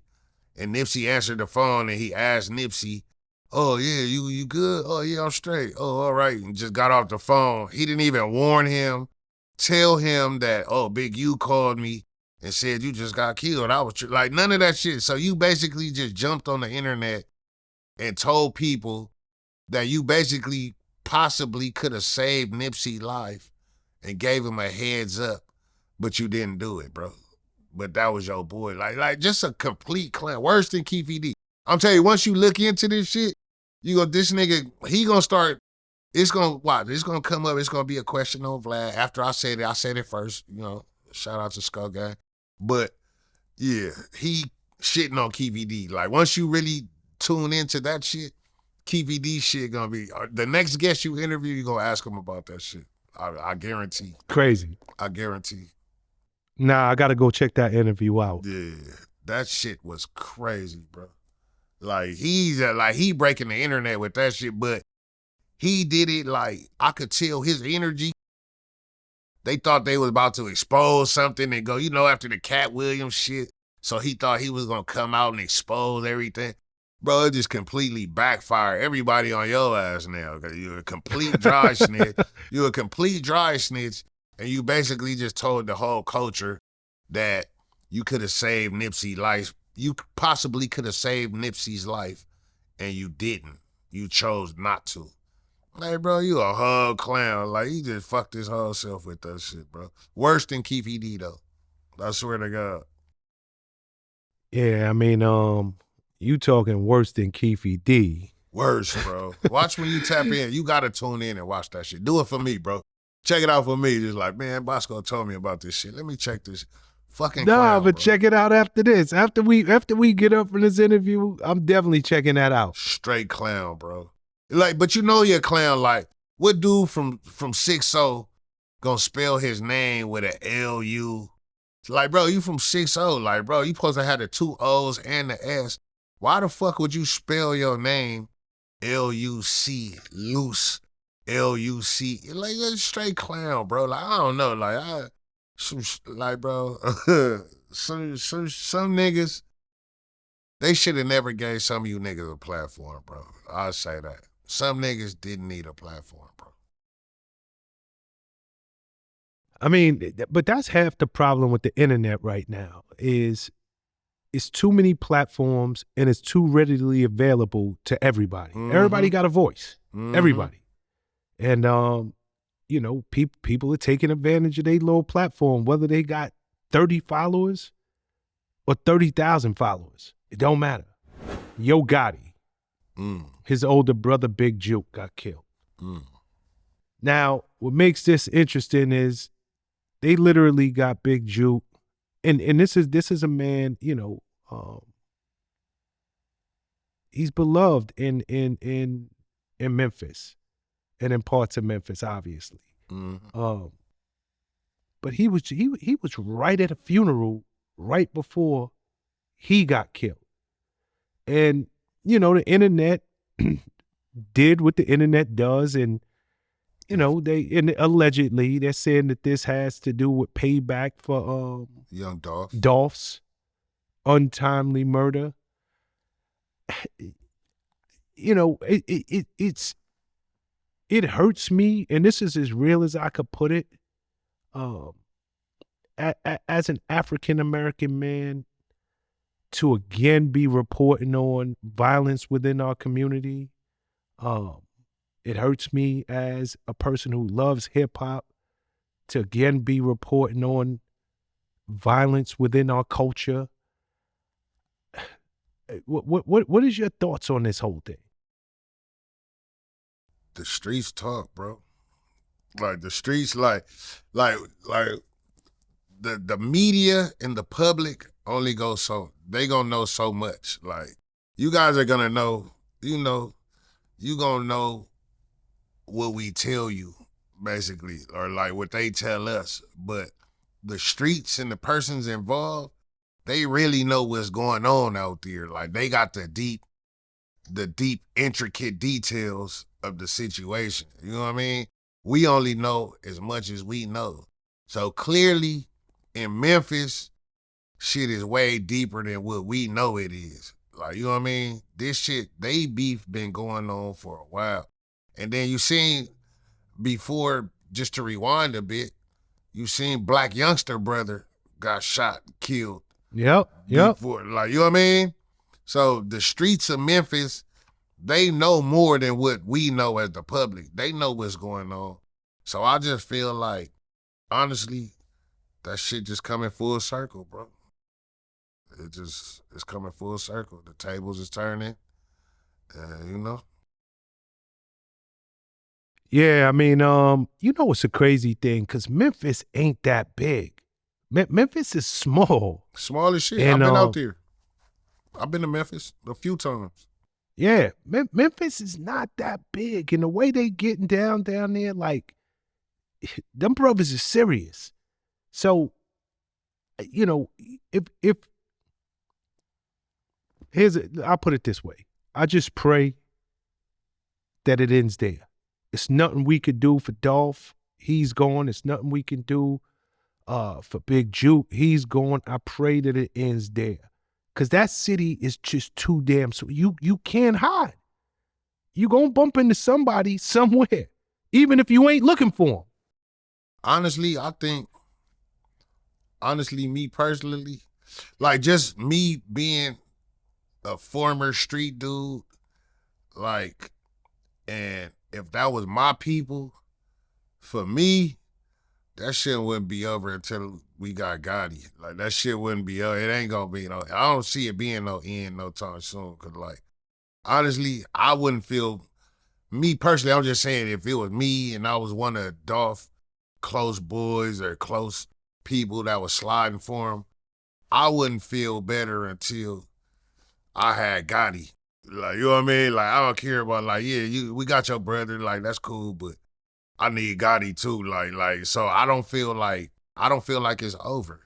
I don't feel like it's, like, me personally, I don't feel like it's just over. Like, you could, we hope for the best. I hope, don't nothing happen to Gotti or Black Youngster or nothing, but honestly, just me being a street dude and the way Dolph was and what Dolph meant to his folks and the people around him, like, I think Gotti got to watch out still. Like, I don't see it being over. I see Gotti need to watch out. Nigga, Glorilla need to watch out. I think, like, I would feel bad for Glorilla. Glorilla need to watch out. She need to be careful out there in them streets. Black Youngster need to watch out. Be careful in them streets. And definitely, most important of all, Gotti. All them niggas need to be careful and watch themselves in the street because honestly, I don't see that being the end. Like for me, like if it was me and that was my peoples and my folks, I was like, yeah, we got the brother, yeah, cool, got that nigga too. But like now, like, you know what I mean? I'm like, you gotta do a nigga like Pablo, nigga, you gotta kill, you gotta knock down his whole infrastructure. Like fuck that. Like we really, it's really about Gotti. So for me, I would need to knock that whole infrastructure down. Like anything close to him, like you gotta knock down everybody that support him, nigga. Like everybody, you know what I mean? Until we get to you, we trying to.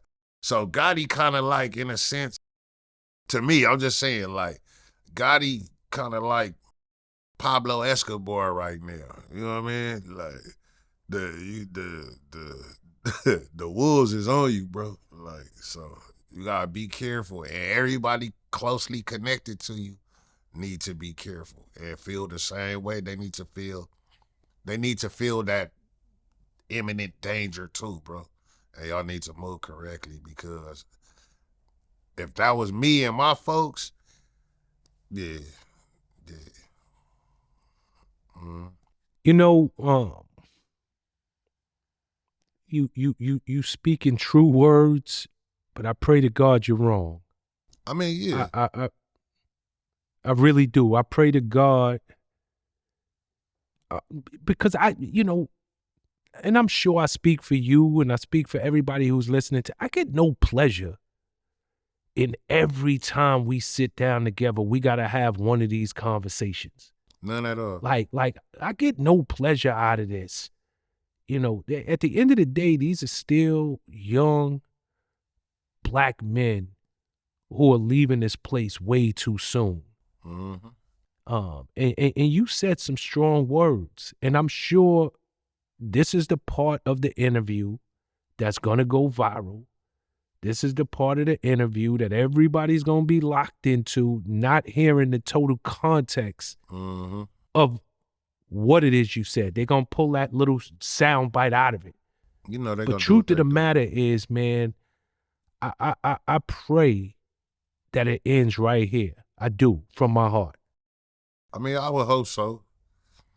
Like, you know, like, just like as a human being, like, yeah, I don't want to see nobody else go. Like, I never wanted to see none of them go in the first place. Like, I would have thought they would have been doper if they would have.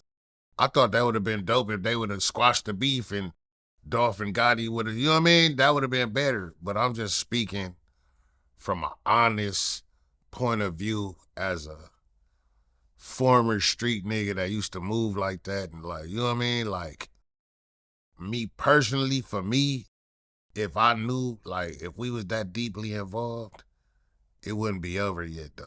Like, it's still, I wouldn't be satisfied till I got Gotti. And I'm saying, like, you know what I mean? Just speaking from somebody of who shared that same mentality or walked in that same light. Like, you know what I mean? Me personally, I wouldn't feel better until. So I just, you know, I hope everybody stay safe and stay dangerous out there. And, you know, hopefully it end right there and we ain't gotta see or talk about this shit no more. But just in the meantime, stay dangerous. I hear you. You know, speaking of another violent town, Chicago, Old Block 6, found guilty. The guys who were on trial for the murder of FBG Duck, they just got found guilty. Every single one of them is doing mandatory life sentences. C. Murder, 32 years old. Kenny Mac, 30 years old. Luce, 32 years old. C-Thing, 24. Muwop, 24. Teasy, 34. This is all young brothers. Never gonna touch ground again. Mandatory life sentences. I hope it was worth it. I hope the clout was worth it. They got the clout.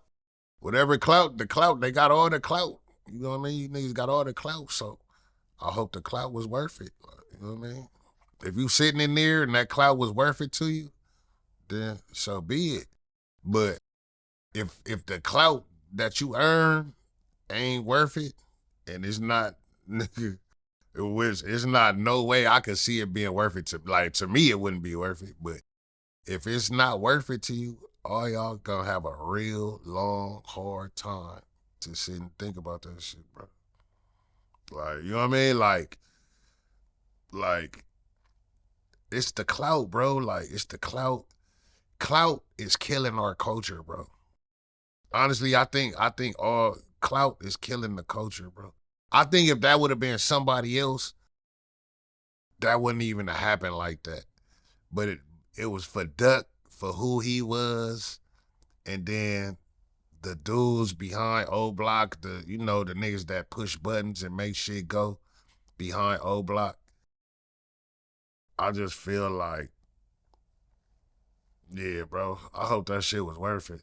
Cause honestly, out there it seemed like they whole beef or they whole back and forth is based on clout. Oh, we get on the internet. Oh, this nigga get killed. We get on the internet, diss him. Oh, he dissed a homie on the internet, so now we gotta kill him. All that shit is clout, bro. It's just like we said, clout is the drug. So for me, if clout is that important of a drug, then I hope the high was worth it for you, bro. Just to metaphorically speak, I hope the high is worth it. Nah, I'ma tell you, man, ain't nothing cool. No, and don't get me wrong. I mean, there's some people that deserve never to have a second chance. But I never liked that sentence, life without the possibility of parole. Because that's like a sentence of despair. That means that there is no chance of rehabilitation. If you committed a crime, but honestly, and you was 20, and you actually are blessed with a long life. You live to be 80, 85 years old. You telling me that you're the same person that you was 60 years ago? There's no chance in you ever coming out, but I've had people I love killed, and I've had people I love who have killed people. And, I understand what it's like to be on both sides of that fence. And there's some people, their crimes are really heinous. They believe they belong under the jail. But I hate to see dudes who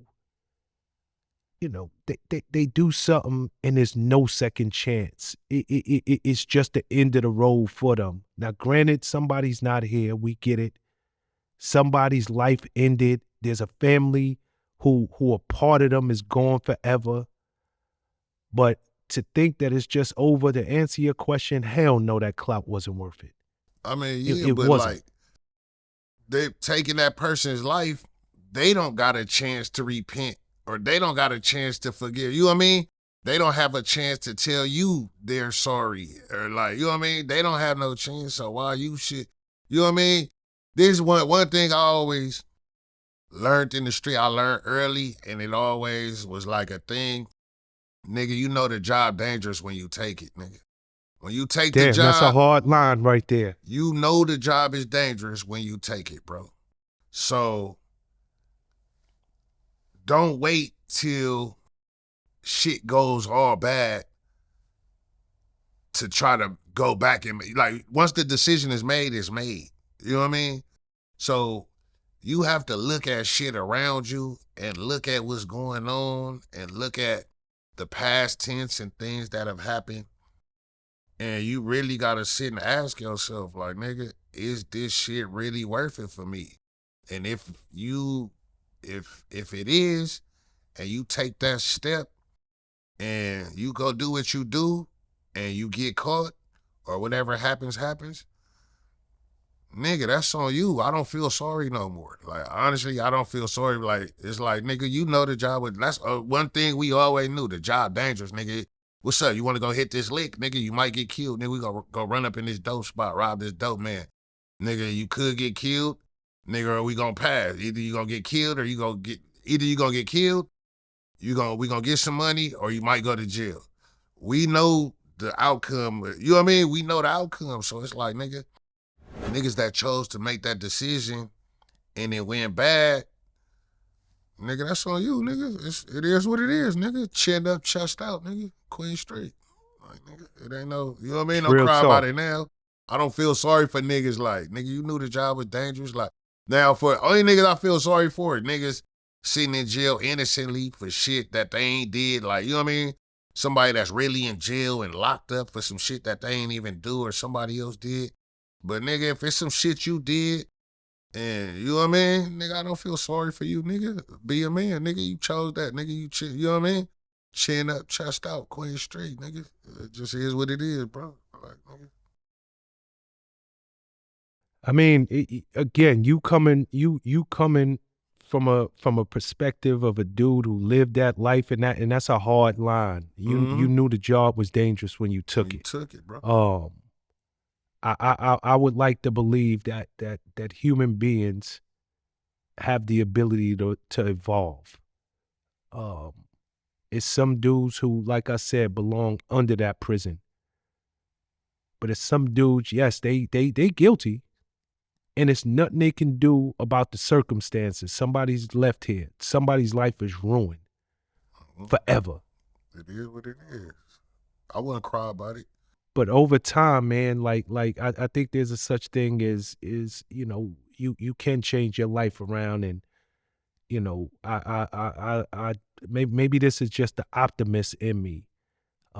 Yeah, I mean, somebody could turn their life around, but you got to turn your life around before you destroy somebody else's. Don't wait till after you destroy somebody else's life and destroy somebody else's family to want to turn your life around. Like, that's cool that you turning your life around and you're trying to be a better person within, but nigga, you already did what you did. So like, you know what I mean?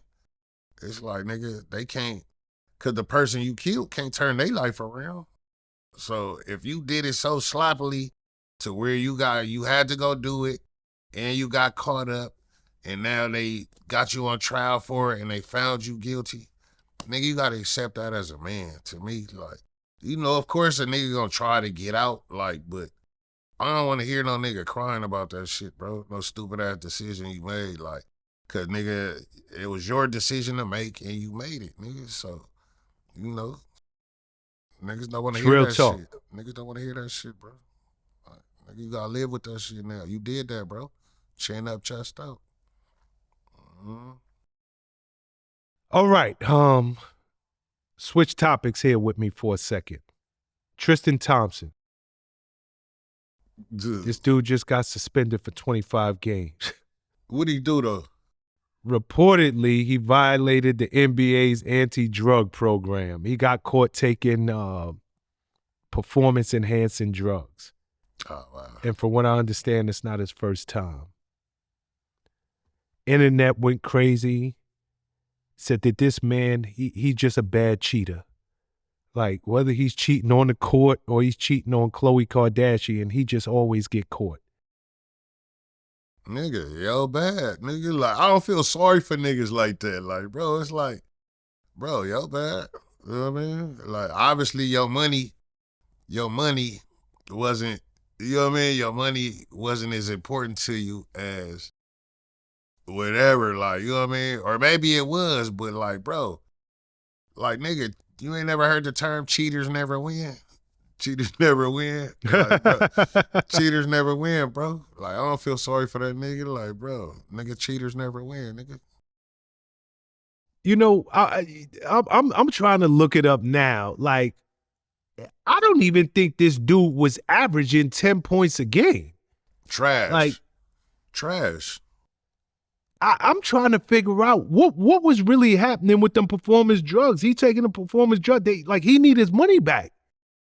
Nigga was probably trying to, like, it was probably male enhancement. Like, it probably was more for male enhancement. Like, who's to say it wasn't for male, you know? Who's to say it wasn't for male enhancement and to do better in the bedroom? Like, but you know your position, nigga. You know the position you in and you know what that could cost you, nigga. And nigga, that's on you, bro. I don't feel sorry for that nigga. That's on you, bro. Like, nigga. Okay, I just looked it up. Like, let's hope it was for male enhancement. You know, let's hope he doing better in the bedroom than he doing on the ball court.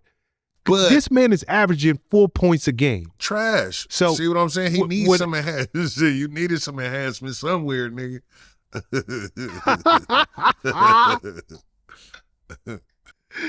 Yeah, I'm like, yo, my brother, you 7'1".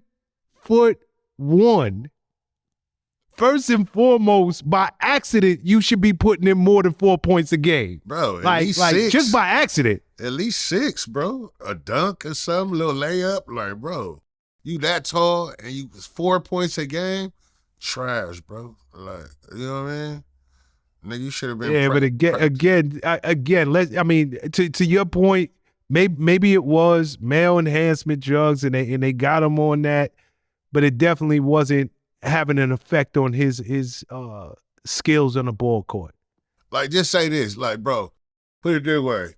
That's like, just say Vlad gave me a job right now. Just say, hey, Boskoe, I want to hire you to work for me, bro. I'll pay you $100,000 a year. Just say this. I'm just saying this. I'll pay you $100,000 a year. Only thing you have to do is stop drinking and stop smoking and show up to work every day. As long as you don't drink, don't smoke, you'll always have a job, $100,000 a year. You think I'm gonna fuck that up? Like, bro, there's nothing that I'm gonna do. So all I gotta do is not drink or not smoke, and come get 100,000. Like, bro, I'm not finna fuck that up, bro. You could test me at any time. Fuck it, nigga. If that's what I gotta give up to live this life and get this bread and what's really important to me, like, bro, you deserve what you get, bro. Like, you just fucking stupid. Like, nigga, I wouldn't do shit to fuck that up.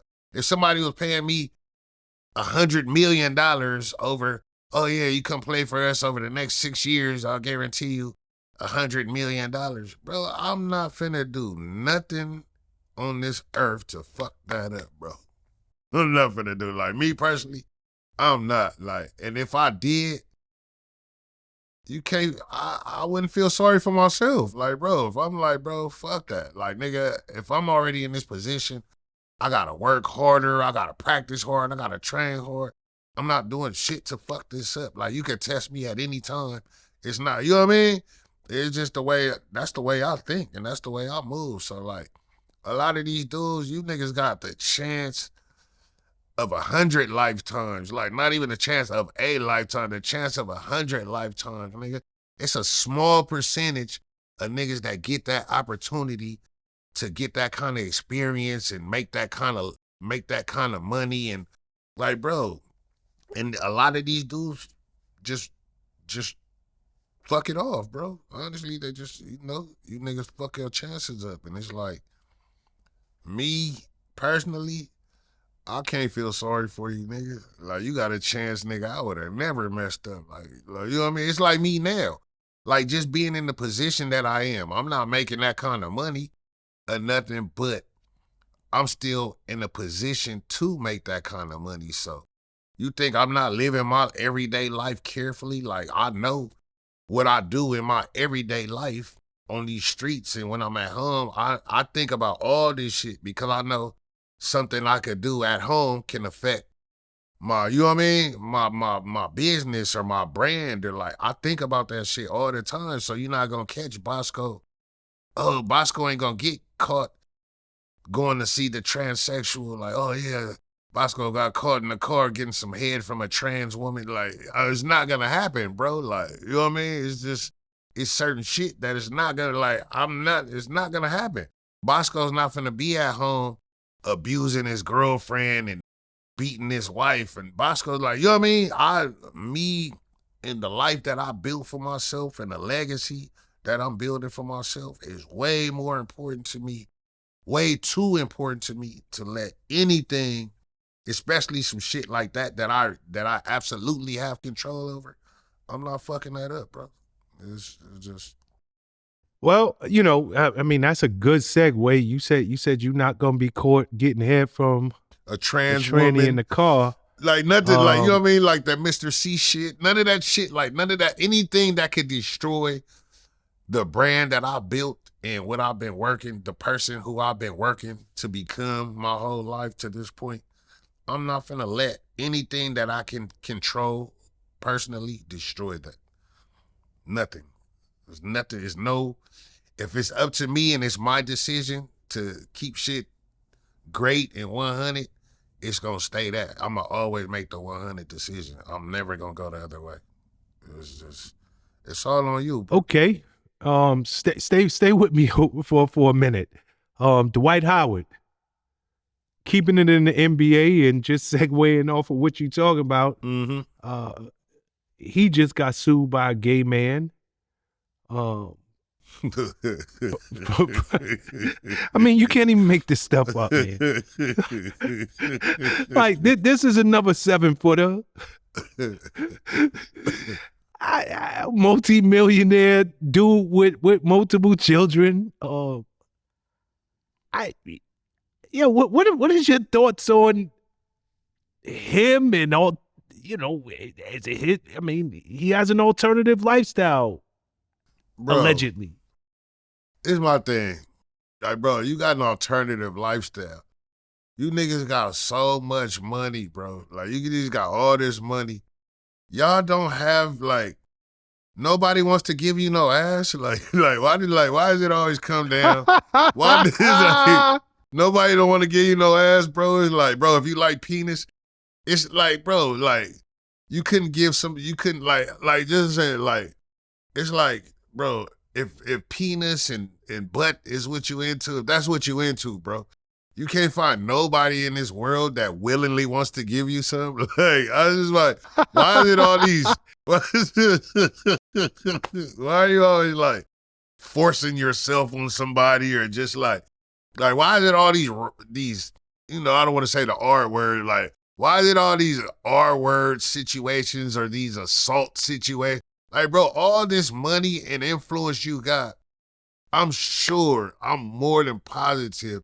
Like, do I need to be a liaison or something? Do I need to be like a fucking like nigga that hook you niggas up? Like, what you looking for, boy? like, I was like, it's like, bro, like, somebody in this world is willing to give you what you looking for, bro. Like, I don't see how these dudes get caught up in these situations. It's like, bro, I'm never finna force myself. Like, it's a turn off to me when a girl don't want me. Any bitch that don't want me, that's a turn off automatic. Like, bitch, like, you don't want me. Like, bitch, what that, like, you know what I mean? I'm like, bitch, you don't want me. Like, what that say about you? Like, bitch, like, you know what I mean? So it's like, I'm already turned off, so I don't see myself ever being, but I know I'll never be in a situation to where I'm forcing myself on a chick and it's, oh yeah, he touched me and I didn't want it, and like, I would never be in that situation, bro. Like, honestly, because if I was ever in some shit like that, it's a complete and total fucking lie. Cause like, the turn on for me is being wanted. I don't want to be nowhere I ain't wanted, bro. Like, I'm not touching no female. I'm not forcing myself on her. Like, it's just like, I just don't see how you gotta be a complete creep and a complete loser in life, like, to end up in these situations. Like, bro, what do you niggas be on, drugs? And you just horny, and like, I just don't get it, bro. Like, it's just like, you niggas got all this money, you got influence, you riding around in big Bentleys, you got $1 million fucking bank accounts. Why are you niggas always forcing yourself on somebody? Like, bro, it's just fucking, I don't feel sorry for them niggas either, bro. It's fucking creepy. It's creepy as shit. And you just like, you're a loser, bro. Like, bro, like, you can't, like, it's somebody out there that wants you. I swear to God, bro, I just go down my timeline, bro. It's so, like, I could just jump in my DM and get some cooch on accident, bro. Like, I swear to God, like, it's like, I go in my DM, every time I go in my DM, it's some, like, bro, it's some coochie willing and ready sitting in my DM, bro. Like, oh, I go down my whole timeline. I could go down my whole timeline right now, and it'll be at least 6 girls, 6 women on there that want to give me some cooch right now, tonight, right now, today. Like, I could go, I'm like, let me try her, Shawn. Ooh, what you doing? I'm like, ooh, okay, come get me. Like, you know what I mean? Like, I just don't, I can't relate to these niggas. I can't relate, bro. I can't relate. It's crazy. This shit is like, it's like, bro, what do y'all be doing? Like, what is going on in your life, bro, where you niggas always gotta force yourself on somebody, bro? You niggas walking around Cuba Gooding Jr., they say he grabbed a nigga dick and like fucking Kevin Spacey. Like, it's just all these fucking affluent people, you would think like, oh yeah, they on top of the world, like they getting all the pussy. Like, no, you niggas is taking all the pussy. You know what I mean? It's just like, it's fucking crazy, bro. Shit it just don't make sense. Nah, I mean, you know, the crazy thing is, you know, I mean, these dudes, they're multimillionaires. They're celebrities in their own right. Maybe it's just hard for them to do anything without it getting out. Period. Maybe it's not even that they're forcing themselves on people, but people know I got this man in a compromising position. Like the fact that he's hitting on another man. like real talk, I got him. So either he gonna pay up or I'ma go and, you know, file charges. Like it can't be easy being 7 foot tall. That's what I'm saying, bro. And you into alternative things. Yes, it is, It's bro. gonna get out. Yes, it is. You got money, bro. Pay prostitutes. Go pay for pussy, bro. Go buy prostitutes. They have sex workers. They have sex workers, bro, that they advertise this shit. Go get one of them, bro. If you horny and you just gotta have you some penis, go jump on the fucking, they got site, what they got, what's the shit, Tinder or some shit? They got fucking dating sites for this shit. People that's ready and willing for that. Like, stop walking into random restaurants and grabbing boys' ass and like weird shit. Like, bro, go get you a fucking sex worker, bro. They have sex workers that'll willingly come give it up to you, bro. Go do it. You niggas got money. Like, why aren't you got doing money this? to pay Why are you for it? always getting caught up with these random, oh, I'm a lab technician and he grabbed my cock. Like, what the fuck is like, bro?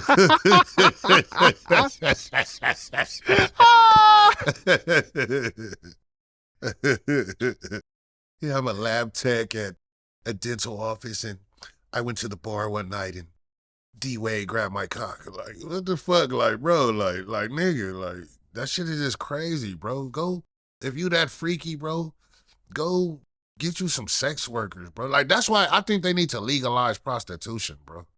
Like, I think a lot of this shit, like, because at the same time, a lot of people get scared to get caught up with a prostitute. That's like a whole nother tunnel of trouble, bro. So why don't they just legalize prostitute, bro? They might well just legalize that shit, bro. That shit is always, they need to like let California have brothels. And I think a lot of that shit, bro, honestly, I think if they legalize prostitution and legalize California having brothels and just everywhere, just humans, period. Sex work is one of the world's oldest professions, bro. Like from the beginning of time, you know, some people can't always go out there and score a bad bitch. So why shouldn't I be able to go in here like, you know what I mean? Why shouldn't I be able to, just like everybody can't go to the gym and dedicate themselves to working out to getting buff. So they got fucking doctors that can make you buff. They got doctors giving niggas BBLs. So why can't, you know, some niggas ain't got that swagger and that mouthpiece about them to go out there and be able to score.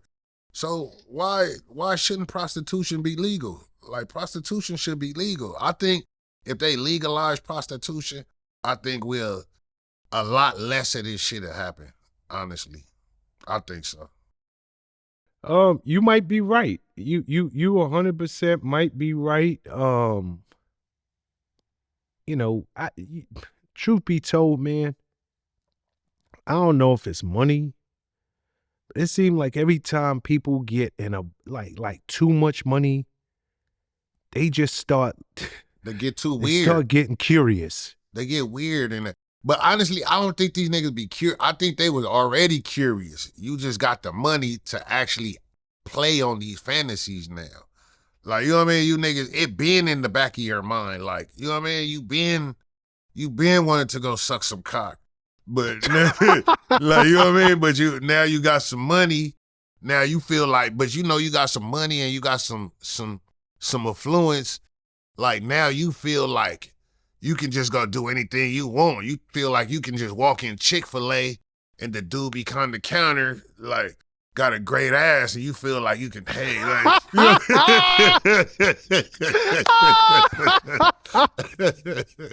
it's just like, bro, like, y'all get too much money and you start thinking you just some higher power. Like, it's like, bro, that's why I feel like, honestly, if they legalize prostitution, like, kind of like how, like, Amsterdam, the red light district, like, shit like that, I think a lot less of this shit would happen, bro. I swear to God, I really think that. You might have a point, my brother. You might have a point. I swear to God, bro. That's like, just imagine, like if you could just go to, just say Figueroa was or Fig was our red light district, and you could just really literally walk down and they had shops with whatever you was looking for in the window. You got a obese woman in the window. Like, you got whatever you looking for, you could just walk down this street and find whatever you, if you a fucking boy, whatever you into, bro, like, and you can just walk down and it's, oh shit, I want you. Like, oh yeah, come in. Like, bro, I really think I think the world would get a lot better, bro. I think so, bro. Honestly, my honest opinion.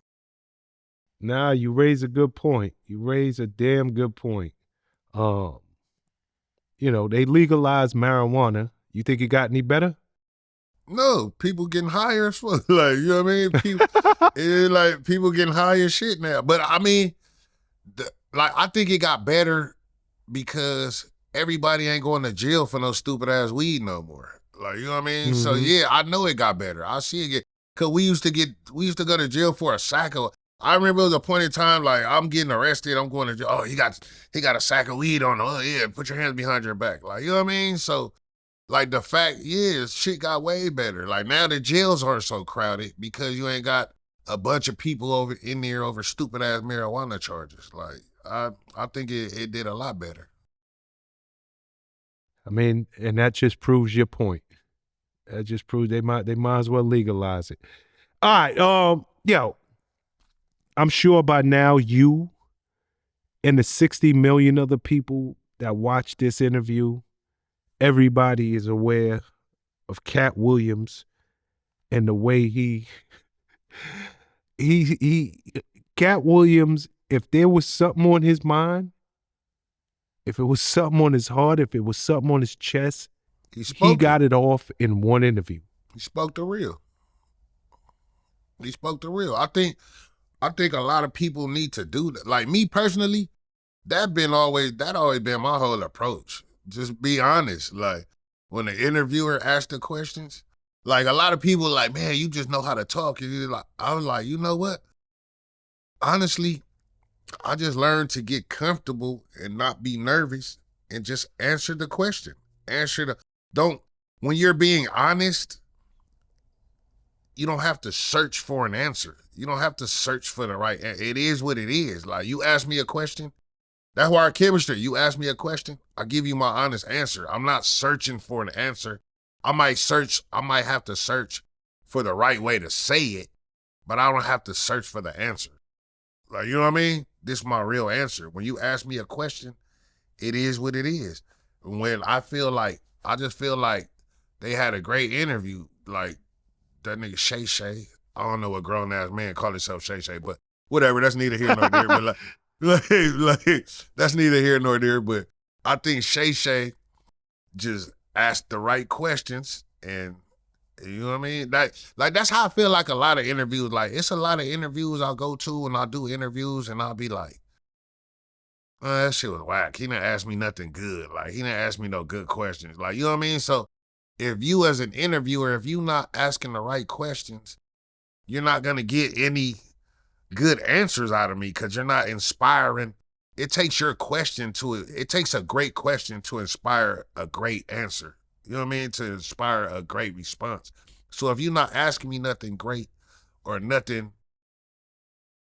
that I really feel, you're not going to get the best answer out of me. But I feel like the platform was just the right setting. And I feel like Shay Shay asked the right questions. And they had a classic interview. That shit broke the internet. Nah, he really broke the internet. I don't think people truly understand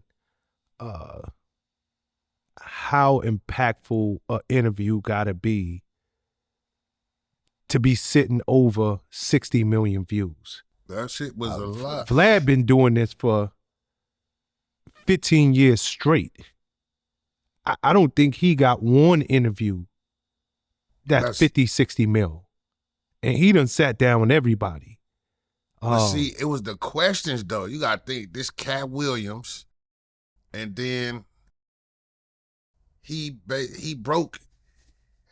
He nah, but about, you want to know something, Sko? Real talk, it wasn't just the questions. It was the guests, right? And here's what I mean by it. The way you just said, yo, I learned to just tell the truth. I come from entertainment, and many of these celebrities have media training. Many of these celebrities are so concerned about every word that comes out of their mouth. Yeah. For whatever the reason is. And they're afraid to piss people off. They're afraid to talk because they don't know when they're going to be up for a part. And if I say this about X, you know, I'm not going to get cast for that part. This guy, whether you agree with him, you don't agree with him, he is at a point in his career financially and in terms of celebrity, he does not give a F. Yeah, exactly. And he just speaking his truth.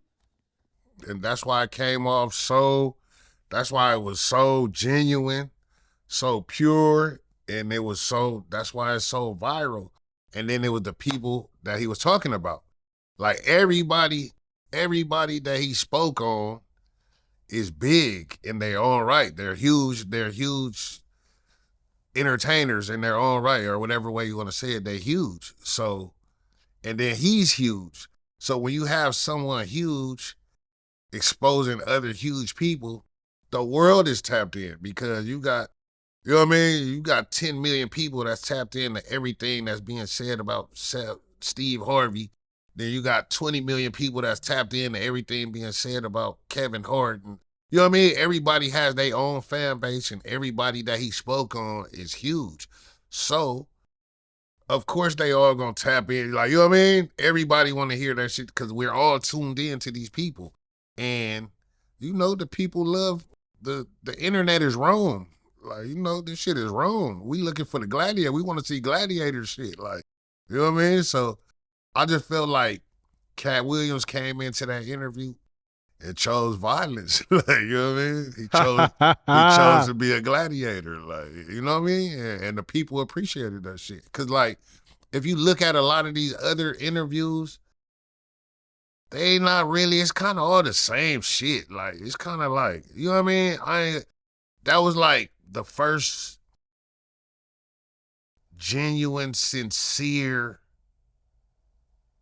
lynching that we seen in a long time. It was like a genuine, sincere lynching. Like, it was like a, you know what I mean? That shit was like a gladiator. Like, it was like watching gladiators slay everybody in the arena, and now everybody's screaming like, oh.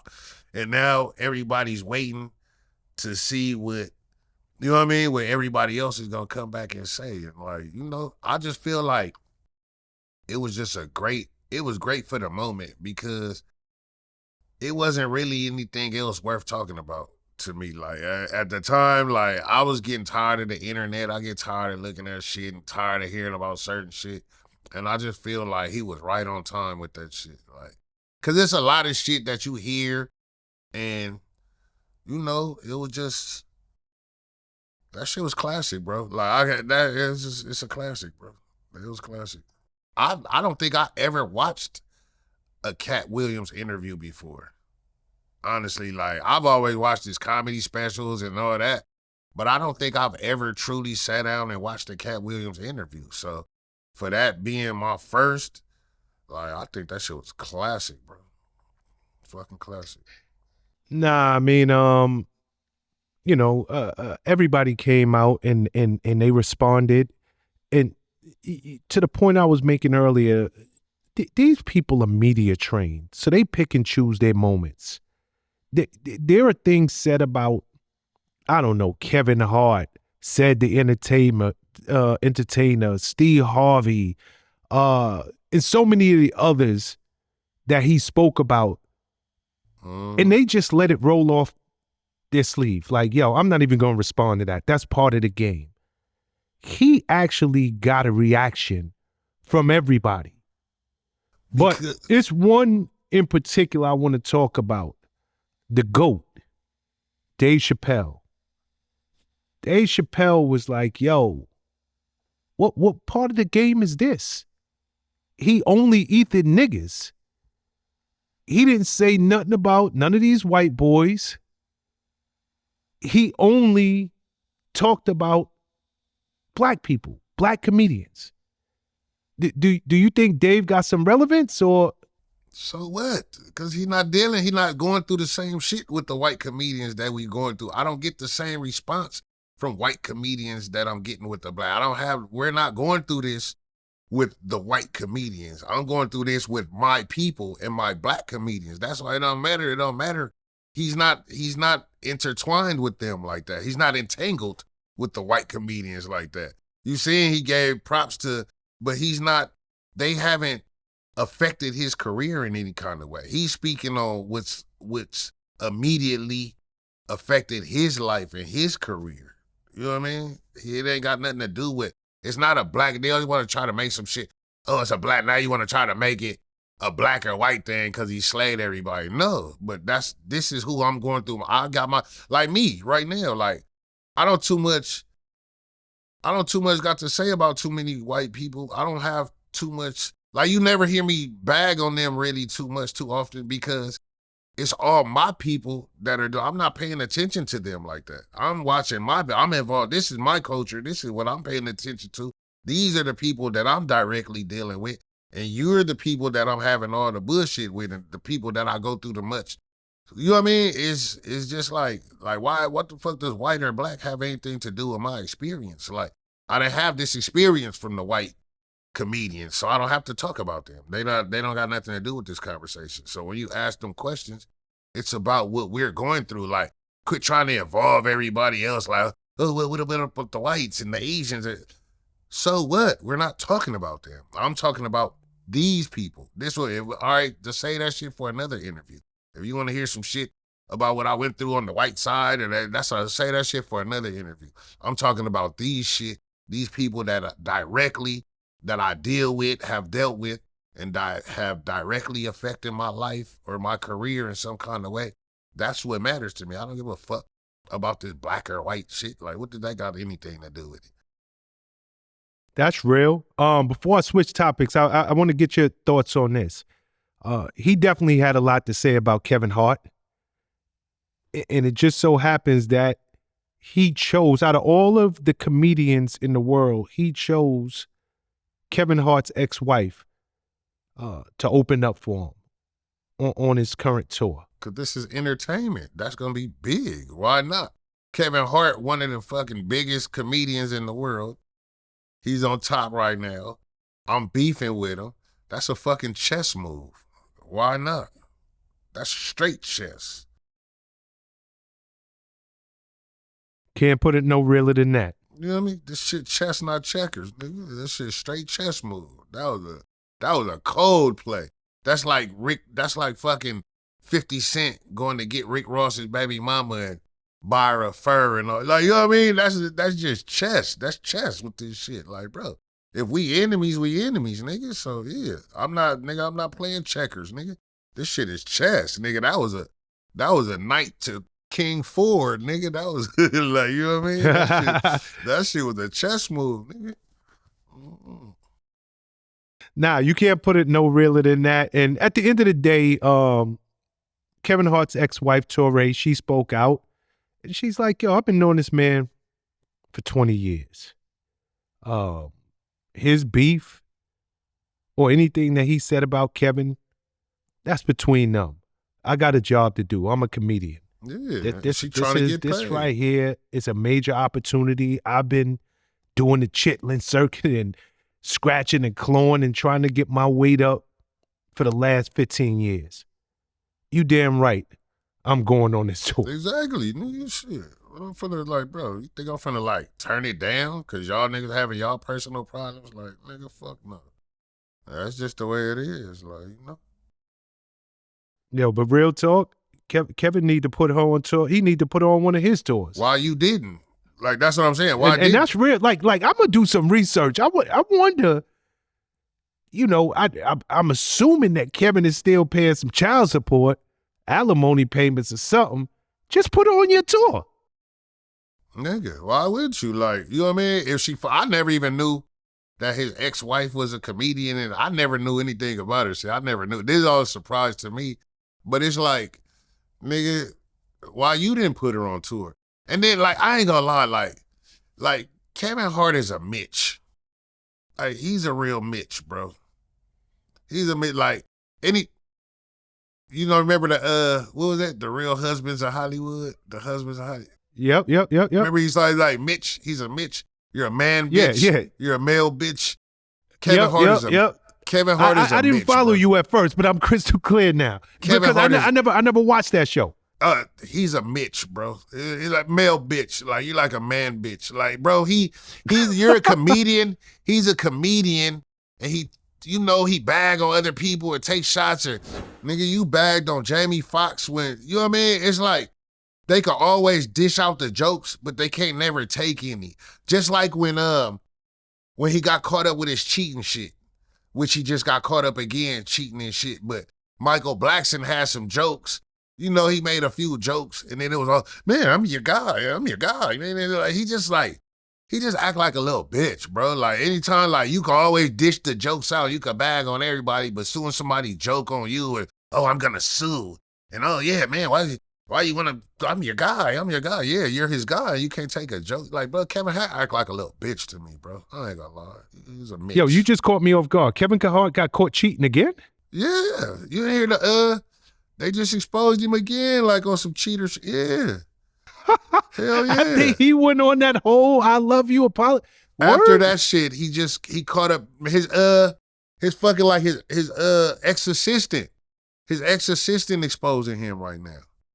And he talk about suing, oh yeah, I'm gonna sue you and all this shit. And yeah, he got some new cheating allegations and shit.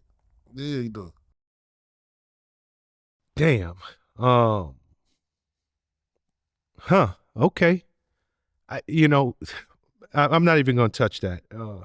I hope it work out for him. Yeah, I hope so. But like, it's some shit that just came out. Like his was it Tasha K? I want to say it was his assistant. It's his former assistant. She coming out and spilling all the tea now. She just did like a big interview with Tasha K and some shit. But yeah, some more cheating, saying it's a lot of shit. There's some shit coming out though. Just look into that though. Yeah, he getting exposed. Yeah, because I damn sure ain't here. And he threatening to sue and all this shit. Yeah, look into it though. I'm like, damn, after this big apology, oh, my wife. That's what I'm saying. He went on a whole apology tour last go round. I thought he was scared straight. So I'm completely caught off guard with this. Now this assistant coming out, this former personal assistant coming out exposing some shit too. All right, fair enough. Taraji P. Henson. I love Taraji. Yeah, and that's real talk. And I've been loving Taraji for years. Since Baby Boy. Yeah, like for years and years, I've been loving that woman. Dope actress. So down to earth. Mm-hmm. Good person. And she did an interview and she cried and essentially was saying that she was thinking about stepping away from the business at one point because she's not being compensated like many of her other peers. After she gets paid, there's lawyers, there's managers, there's agents, and everybody got their hands in her pocket. Mm-hmm. And she's not really coming home with as much as she feels at her level she deserves. So, in true Vlad form, Vlad expressed his opinion. And Vlad said, yo, don't nobody want to hear a millionaire cry about not being richer, not making the money that they think they deserve. Yeah. You know, Vlad was like, this woman is worth something like $12 million net, and she lives in a $6 million house. Who wants to hear a millionaire cry? Nobody. Like, why aren't you investing in businesses? Like, why aren't you investing? You should be here. Like, that's like hearing Rick Ross. That's like hearing Rick Ross complain about not having a #1 album. Like, who gives a fuck if you got the #1 album or not? You still $100 million nigga. Like, who cares if you have the #1? Nigga, you got Wingstop, you got other, you know what I mean? You got other investments. Like, people need to be the same way. Like, just because you not getting 20 million a movie, like, you know what I mean? Like, just say, like Will Smith, like, you ain't getting $20 million like a movie like Will Smith, but you still getting money, you still working, you still relevant in Hollywood. Like, you know what I mean? Like, but at the same time, like, you supposed to move up. Like, life is about advancing. Life is about moving up and working, and everybody wants to move forward in their career. Nobody wants to be stuck at the same place. And Taraji is one of those actresses. She's really brought a lot to Hollywood. She plays some great roles, done some great movies. So you feel like she should be paid. You know, she should get paid for her movies. $20 million a movie. I mean, you know, I wouldn't go so far to say that, but I'm just saying, like, I feel everybody should be compensated by their skills, or, like, you know what I mean? Everybody, if she's definitely like one of those, but I don't see her. She's not in really none of those big movies like that though. That's the thing. I mean, she was just in the remake, the musical adaptation of The Color Purple. That wasn't a $20 million movie. That wasn't a $20 million role. Like, I don't see that. Like, it wasn't one of them movies. Like, she really got to do like one of them roles to really like, don't get me wrong. She's a great actress. She does some great movies, but I haven't seen her play a $20 million role yet. I'll say that. Me personally, just in my opinion. Like, she's a dope actress though. I watch all her shit. If Taraji in it, I'ma give it a look. Like, I'm one of them. But like, honestly, out of all her roles, I couldn't say like any of them were a $20 million role. I don't know. As you talking, I'm trying to think. I mean, obviously we all loved her in Baby Boy. But I loved her in Benjamin Button. She had quite a few roles that I love her in. I mean, I loved her in Karate Kid, the remake with Aiden, what's his name? Jaden Smith. The Karate Kid. Yeah, with Jaden Smith. Will Smith's son. Yeah, she was dope in that. She honestly dope in every movie I see. She's dope in everything. But she hasn't yet to secure that role that will warrant her to be a $20 million actress. But honestly, like, a lot of the white actresses aren't either. Like a lot of the actresses like that they'll give that money to, they're not, I don't feel like a lot of them even deserved the money that they got for their roles though. Like, not even like, you know what I mean? It's a lot of people that make a lot of money for a movie, and I don't really say like, I don't feel like their character or their acting was that great where they just got that much money. It's like, God damn, like $20 million a movie. Like, it's not too many actors that's getting paid that $20 million a movie. But I feel like most of the black actresses, I don't feel like any of them are getting $20 million a movie. Well, put it this way. Like I don't know. Who do you see? Like who do you see getting $20 or $20 million a movie as a black actress? Like right now, like as a black actress, what black actress warrants $20 million a movie right now? It's a hard question. I off the top of my head, I don't know, but I don't know what qualifies any of these $20 million actors. Like Scarlett Johansson, is she that great of an actress No, that she should get 20 million? She's No. getting it. no, that's what I'm saying. But that's only because she's part of the Marvel franchise, the Avengers shit. But I don't think she's like, I don't see like she's not that. She doesn't bring anything to the Avengers like that. So I see. Like now, don't get me wrong. What's my boy name? My boy Iron Man. Robert Downey. Robert Downey Jr. I could see him getting it. Okay, yeah, he getting 20 million a movie. I can see that. Denzel, I can see Denzel getting 20 million. Who's my other boy? Morgan Freeman. Morgan Freeman, I can see Morgan Freeman getting some, you know what I mean? Like, it's certain actors that really like they gave you that body of work. A lot of these actors and actresses, they've done some good movies, but a lot of them haven't reached that greatness yet like that. You know, it just takes that certain role that catapults you into that position sometimes. Like, not saying that they're not great actors. I just don't see, I haven't seen that great character, that great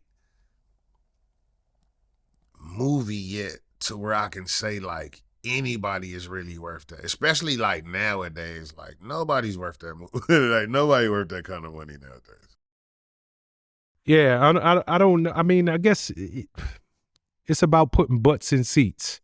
Yeah. Whether you think that they're great or not, if people come out and they spend money on them tickets, Yeah, then hey, for sure. you could demand more, whether we like them or not. So, But maybe it ain't, and I'm not even gonna put it all on the actors and actresses because maybe it's just the movies. Like maybe like, you know what I mean? They coming out. It's no real good. I only say that because not taking away from the actors or actresses, but it hasn't been any great movies. Like if a movie doesn't make me want to come to the box office to go see it, it's like, you know what I mean? And I haven't felt like that about a lot of it. It's like, it hasn't been a movie in a while that I felt like, oh, I have to go to the movies and see this. You know what I'm saying? It's like, it's not really too many movies that come out nowadays and I feel compelled to go to the movies and go see it. Like, it's like, I know a great movie is when I know I gotta go watch this at the movies. Like, I gotta see this at the movies. Like most of the Avenger movies, like it might not even be so much the actors and the actresses as the movies. Like, I just don't feel like they really been coming out with too many $20 million paycheck movies. Like, you know what I mean? Like it's, I can't even think like Equalizer 3 was okay. Like the franchise, and it was okay, but I don't even think like that was a $20 million paycheck movie. Like, honestly, like it wasn't like, it's the quality of the movies, or maybe it's the scripts or something. Like, I don't know. It's just like, these movies ain't dope as they used to be. Like Gladiator, like they don't make these good, real, like not even so much as an epic, like I just don't think, it's just like, it's not as dope as it used to be, bro. Like, movies was just way better back in the day. These new movies is too new. I don't know, I guess it's for lack of a better phrase, it's too new. nah, I hear you, but you want to know something? Vlad sat down recently with Michael Jai White, and shout out to Michael. Yeah, Jai. I love his interviews. Shout out to Michael, bro. And Vlad, you know, he apologized. He was like, yo, he ain't had no right to, you know, talk about this woman and what's in her pockets and her bank account. So you know, Michael Jai always has a way of breaking things down and helping you to see them from a different perspective. And it seems like Vlad, you know, he had a change of heart. He's like, nah, you know, I was a little out of line for that comment. So I'm a huge Taraji P. Henson Mhm. fan in terms of her acting. Right. I have seen probably every film that she's ever been in, and I can honestly say on record that she's killed every role. You ain't lying. She's never had I don't a think movie anybody where, can say anything about that. Yeah, no, she's Right, never yeah. slouched. Yeah. She's never given a half-assed performance. She's given it her all, and Mhm. I've thoroughly enjoyed every time I see her Mhm. on the screen. And if it was up to me, I would feel that she was an A-list leading actress. Yes. And if I was making movies, I would put her in that role myself. Unfortunately, I'm just a fan. Mm-hmm. So I'm speaking from the outside. And I also want to apologize for what I said in terms of she has a $12 million net worth and she lives in a $6 million house. And, you know, and I said that, you know, most working people don't want to hear rich people complain that they didn't get an extra few million. Right, yeah, yeah. You know, this is coming from something I've dealt with myself. No one wants to hear me complain about I didn't get the money I felt I deserved. But that was a cheap shot. You know, someone close to me pointed that out recently. And I apologize to Taraji for saying that. That was not part of the conversation. I kind of veered off course. I mean, yeah, nobody, I mean, he was, because, like, who's to say, like, that's like, nigga, if you want more money for what you doing, like, oh, no, Vlad, shit, like, you know, so that kind of, like, it's kind of, it was a bit inappropriate, I'll say that. But at the same time, it's just his opinion, though. Like, you know what I mean? Your opinion is your opinion. Like, it's not to be taken personal. Like, you know, it's like, I might not see. Sometimes you gotta make people see things a different way. Like, everybody ain't gonna see everything the way you see it. Like, you know what I mean? That's the beauty of your opinion. That's the validation of your opinion is that it's your opinion. And you might see things one way and I see things another. It don't make my opinion any more or less valuable than yours. We just have different views. And, you know. Speaking of people's views, Boosie, you know, Boosie's highly opinionated and he ain't scared to share his views on nothing. He sat down and, you know, he said that him and his daughter, I think it was his daughter, went to see The Color Purple and they walked out the theater. Cause he said over the gay scene. Did you see that? Yeah, he said it felt more like a lesbian musical. Or some shit like that. Like, he felt like it felt more like a lesbian musical or some shit. Like, honestly, I haven't watched the new Color Purple because I didn't like it I didn't like the previews. From the preview, it just didn't I felt like it was gonna be a musical. Like, me as someone who loves the original Color Purple, like, it's like one of my top 10 movies of all time, The Color Purple. Like, I didn't feel like, just from watching the previews, I didn't feel like it was gonna be a good revamp. Like how they revamping all these movies or remaking. I didn't feel like it was gonna be good. Like, I didn't feel like it was gonna impact me the same like the first one did. So I haven't watched it yet. But the first one, it had a little lesbian scene and a little lesbian sex in it, but I don't see this new version being that bad to where we had to walk out the movie theater. Like, you had to walk out the movie theater, it was that bad. Like, I mean, I don't know. I can't say because I didn't watch it though, honestly. But the old one, the old original version, and even the book, like the little lesbian parts, it wasn't even nothing, you know what I mean? It wasn't nothing like that to where I would have got up and walked out the movie theater or no shit like that. Yeah, but you know Boosie. It didn't surprise. Let's put it this way: it didn't surprise me. You know, Sko, before I let you walk up out of here, I want to pick your brain on this. Larsa Pippen. Who? Larsa Pippen, Scottie Pippen's ex-wife. She's sexy as hell. She kind of sexy, bro. I ain't gonna lie. She kind of sexy. Well, you know, she got a few miles on her. I'll smash her. I'll smash. She not bad for having a few miles on her. Dude. She 49 years old. I'll run Her it. and Michael Jordan's son Marcus still going strong, and he's 33 years old. 16-year age gap.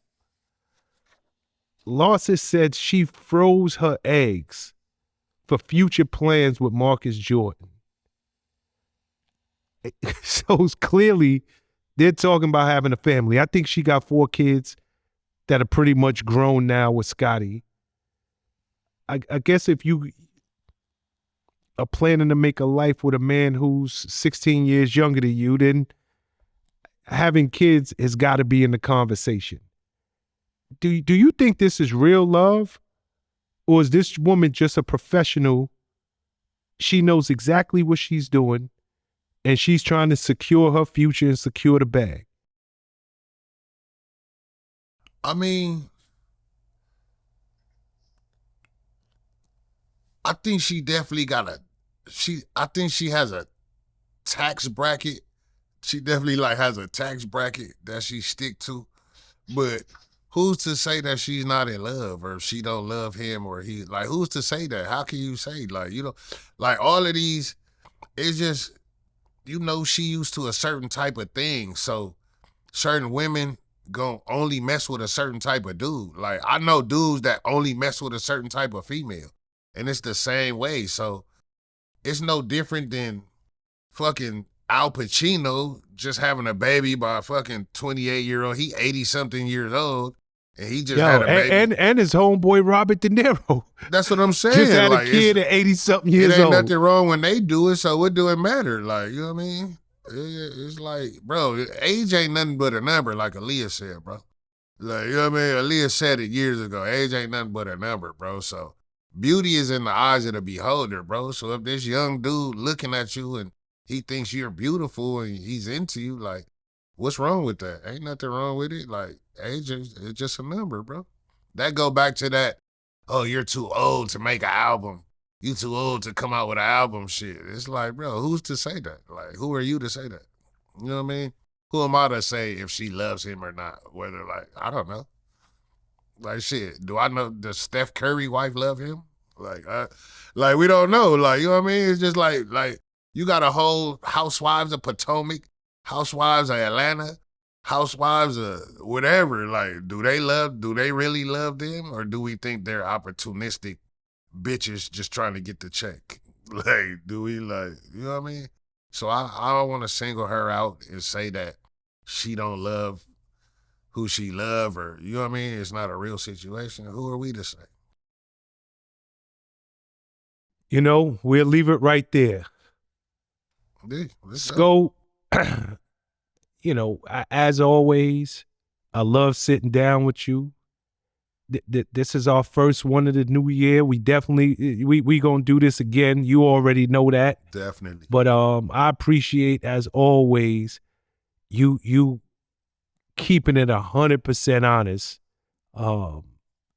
and sharing your insights and your wisdom and your perspective, and just allowing me to just enjoy this conversation with you. And I'm sure everybody who comes in contact with this interview is going to have the same good time that I just had. No, I love our vibe though, bro. We got a vibe, bro. I get this, it's with Vlad too, but just with the Vlad platform and just the whole, bro, I love the vibe over here. And then just interviewing me and you, I love our vibe. You ask the right questions, I feel like you gonna ask the right questions to get the right responses out of me, bro. And I appreciate what you do from my end. It's all love. You already know, anytime you need me for anything, let me know, bro. I got you. Absolutely, and that's likewise. Likewise. Much love, continued success, my brother, and be careful out in these streets. Yes, sir.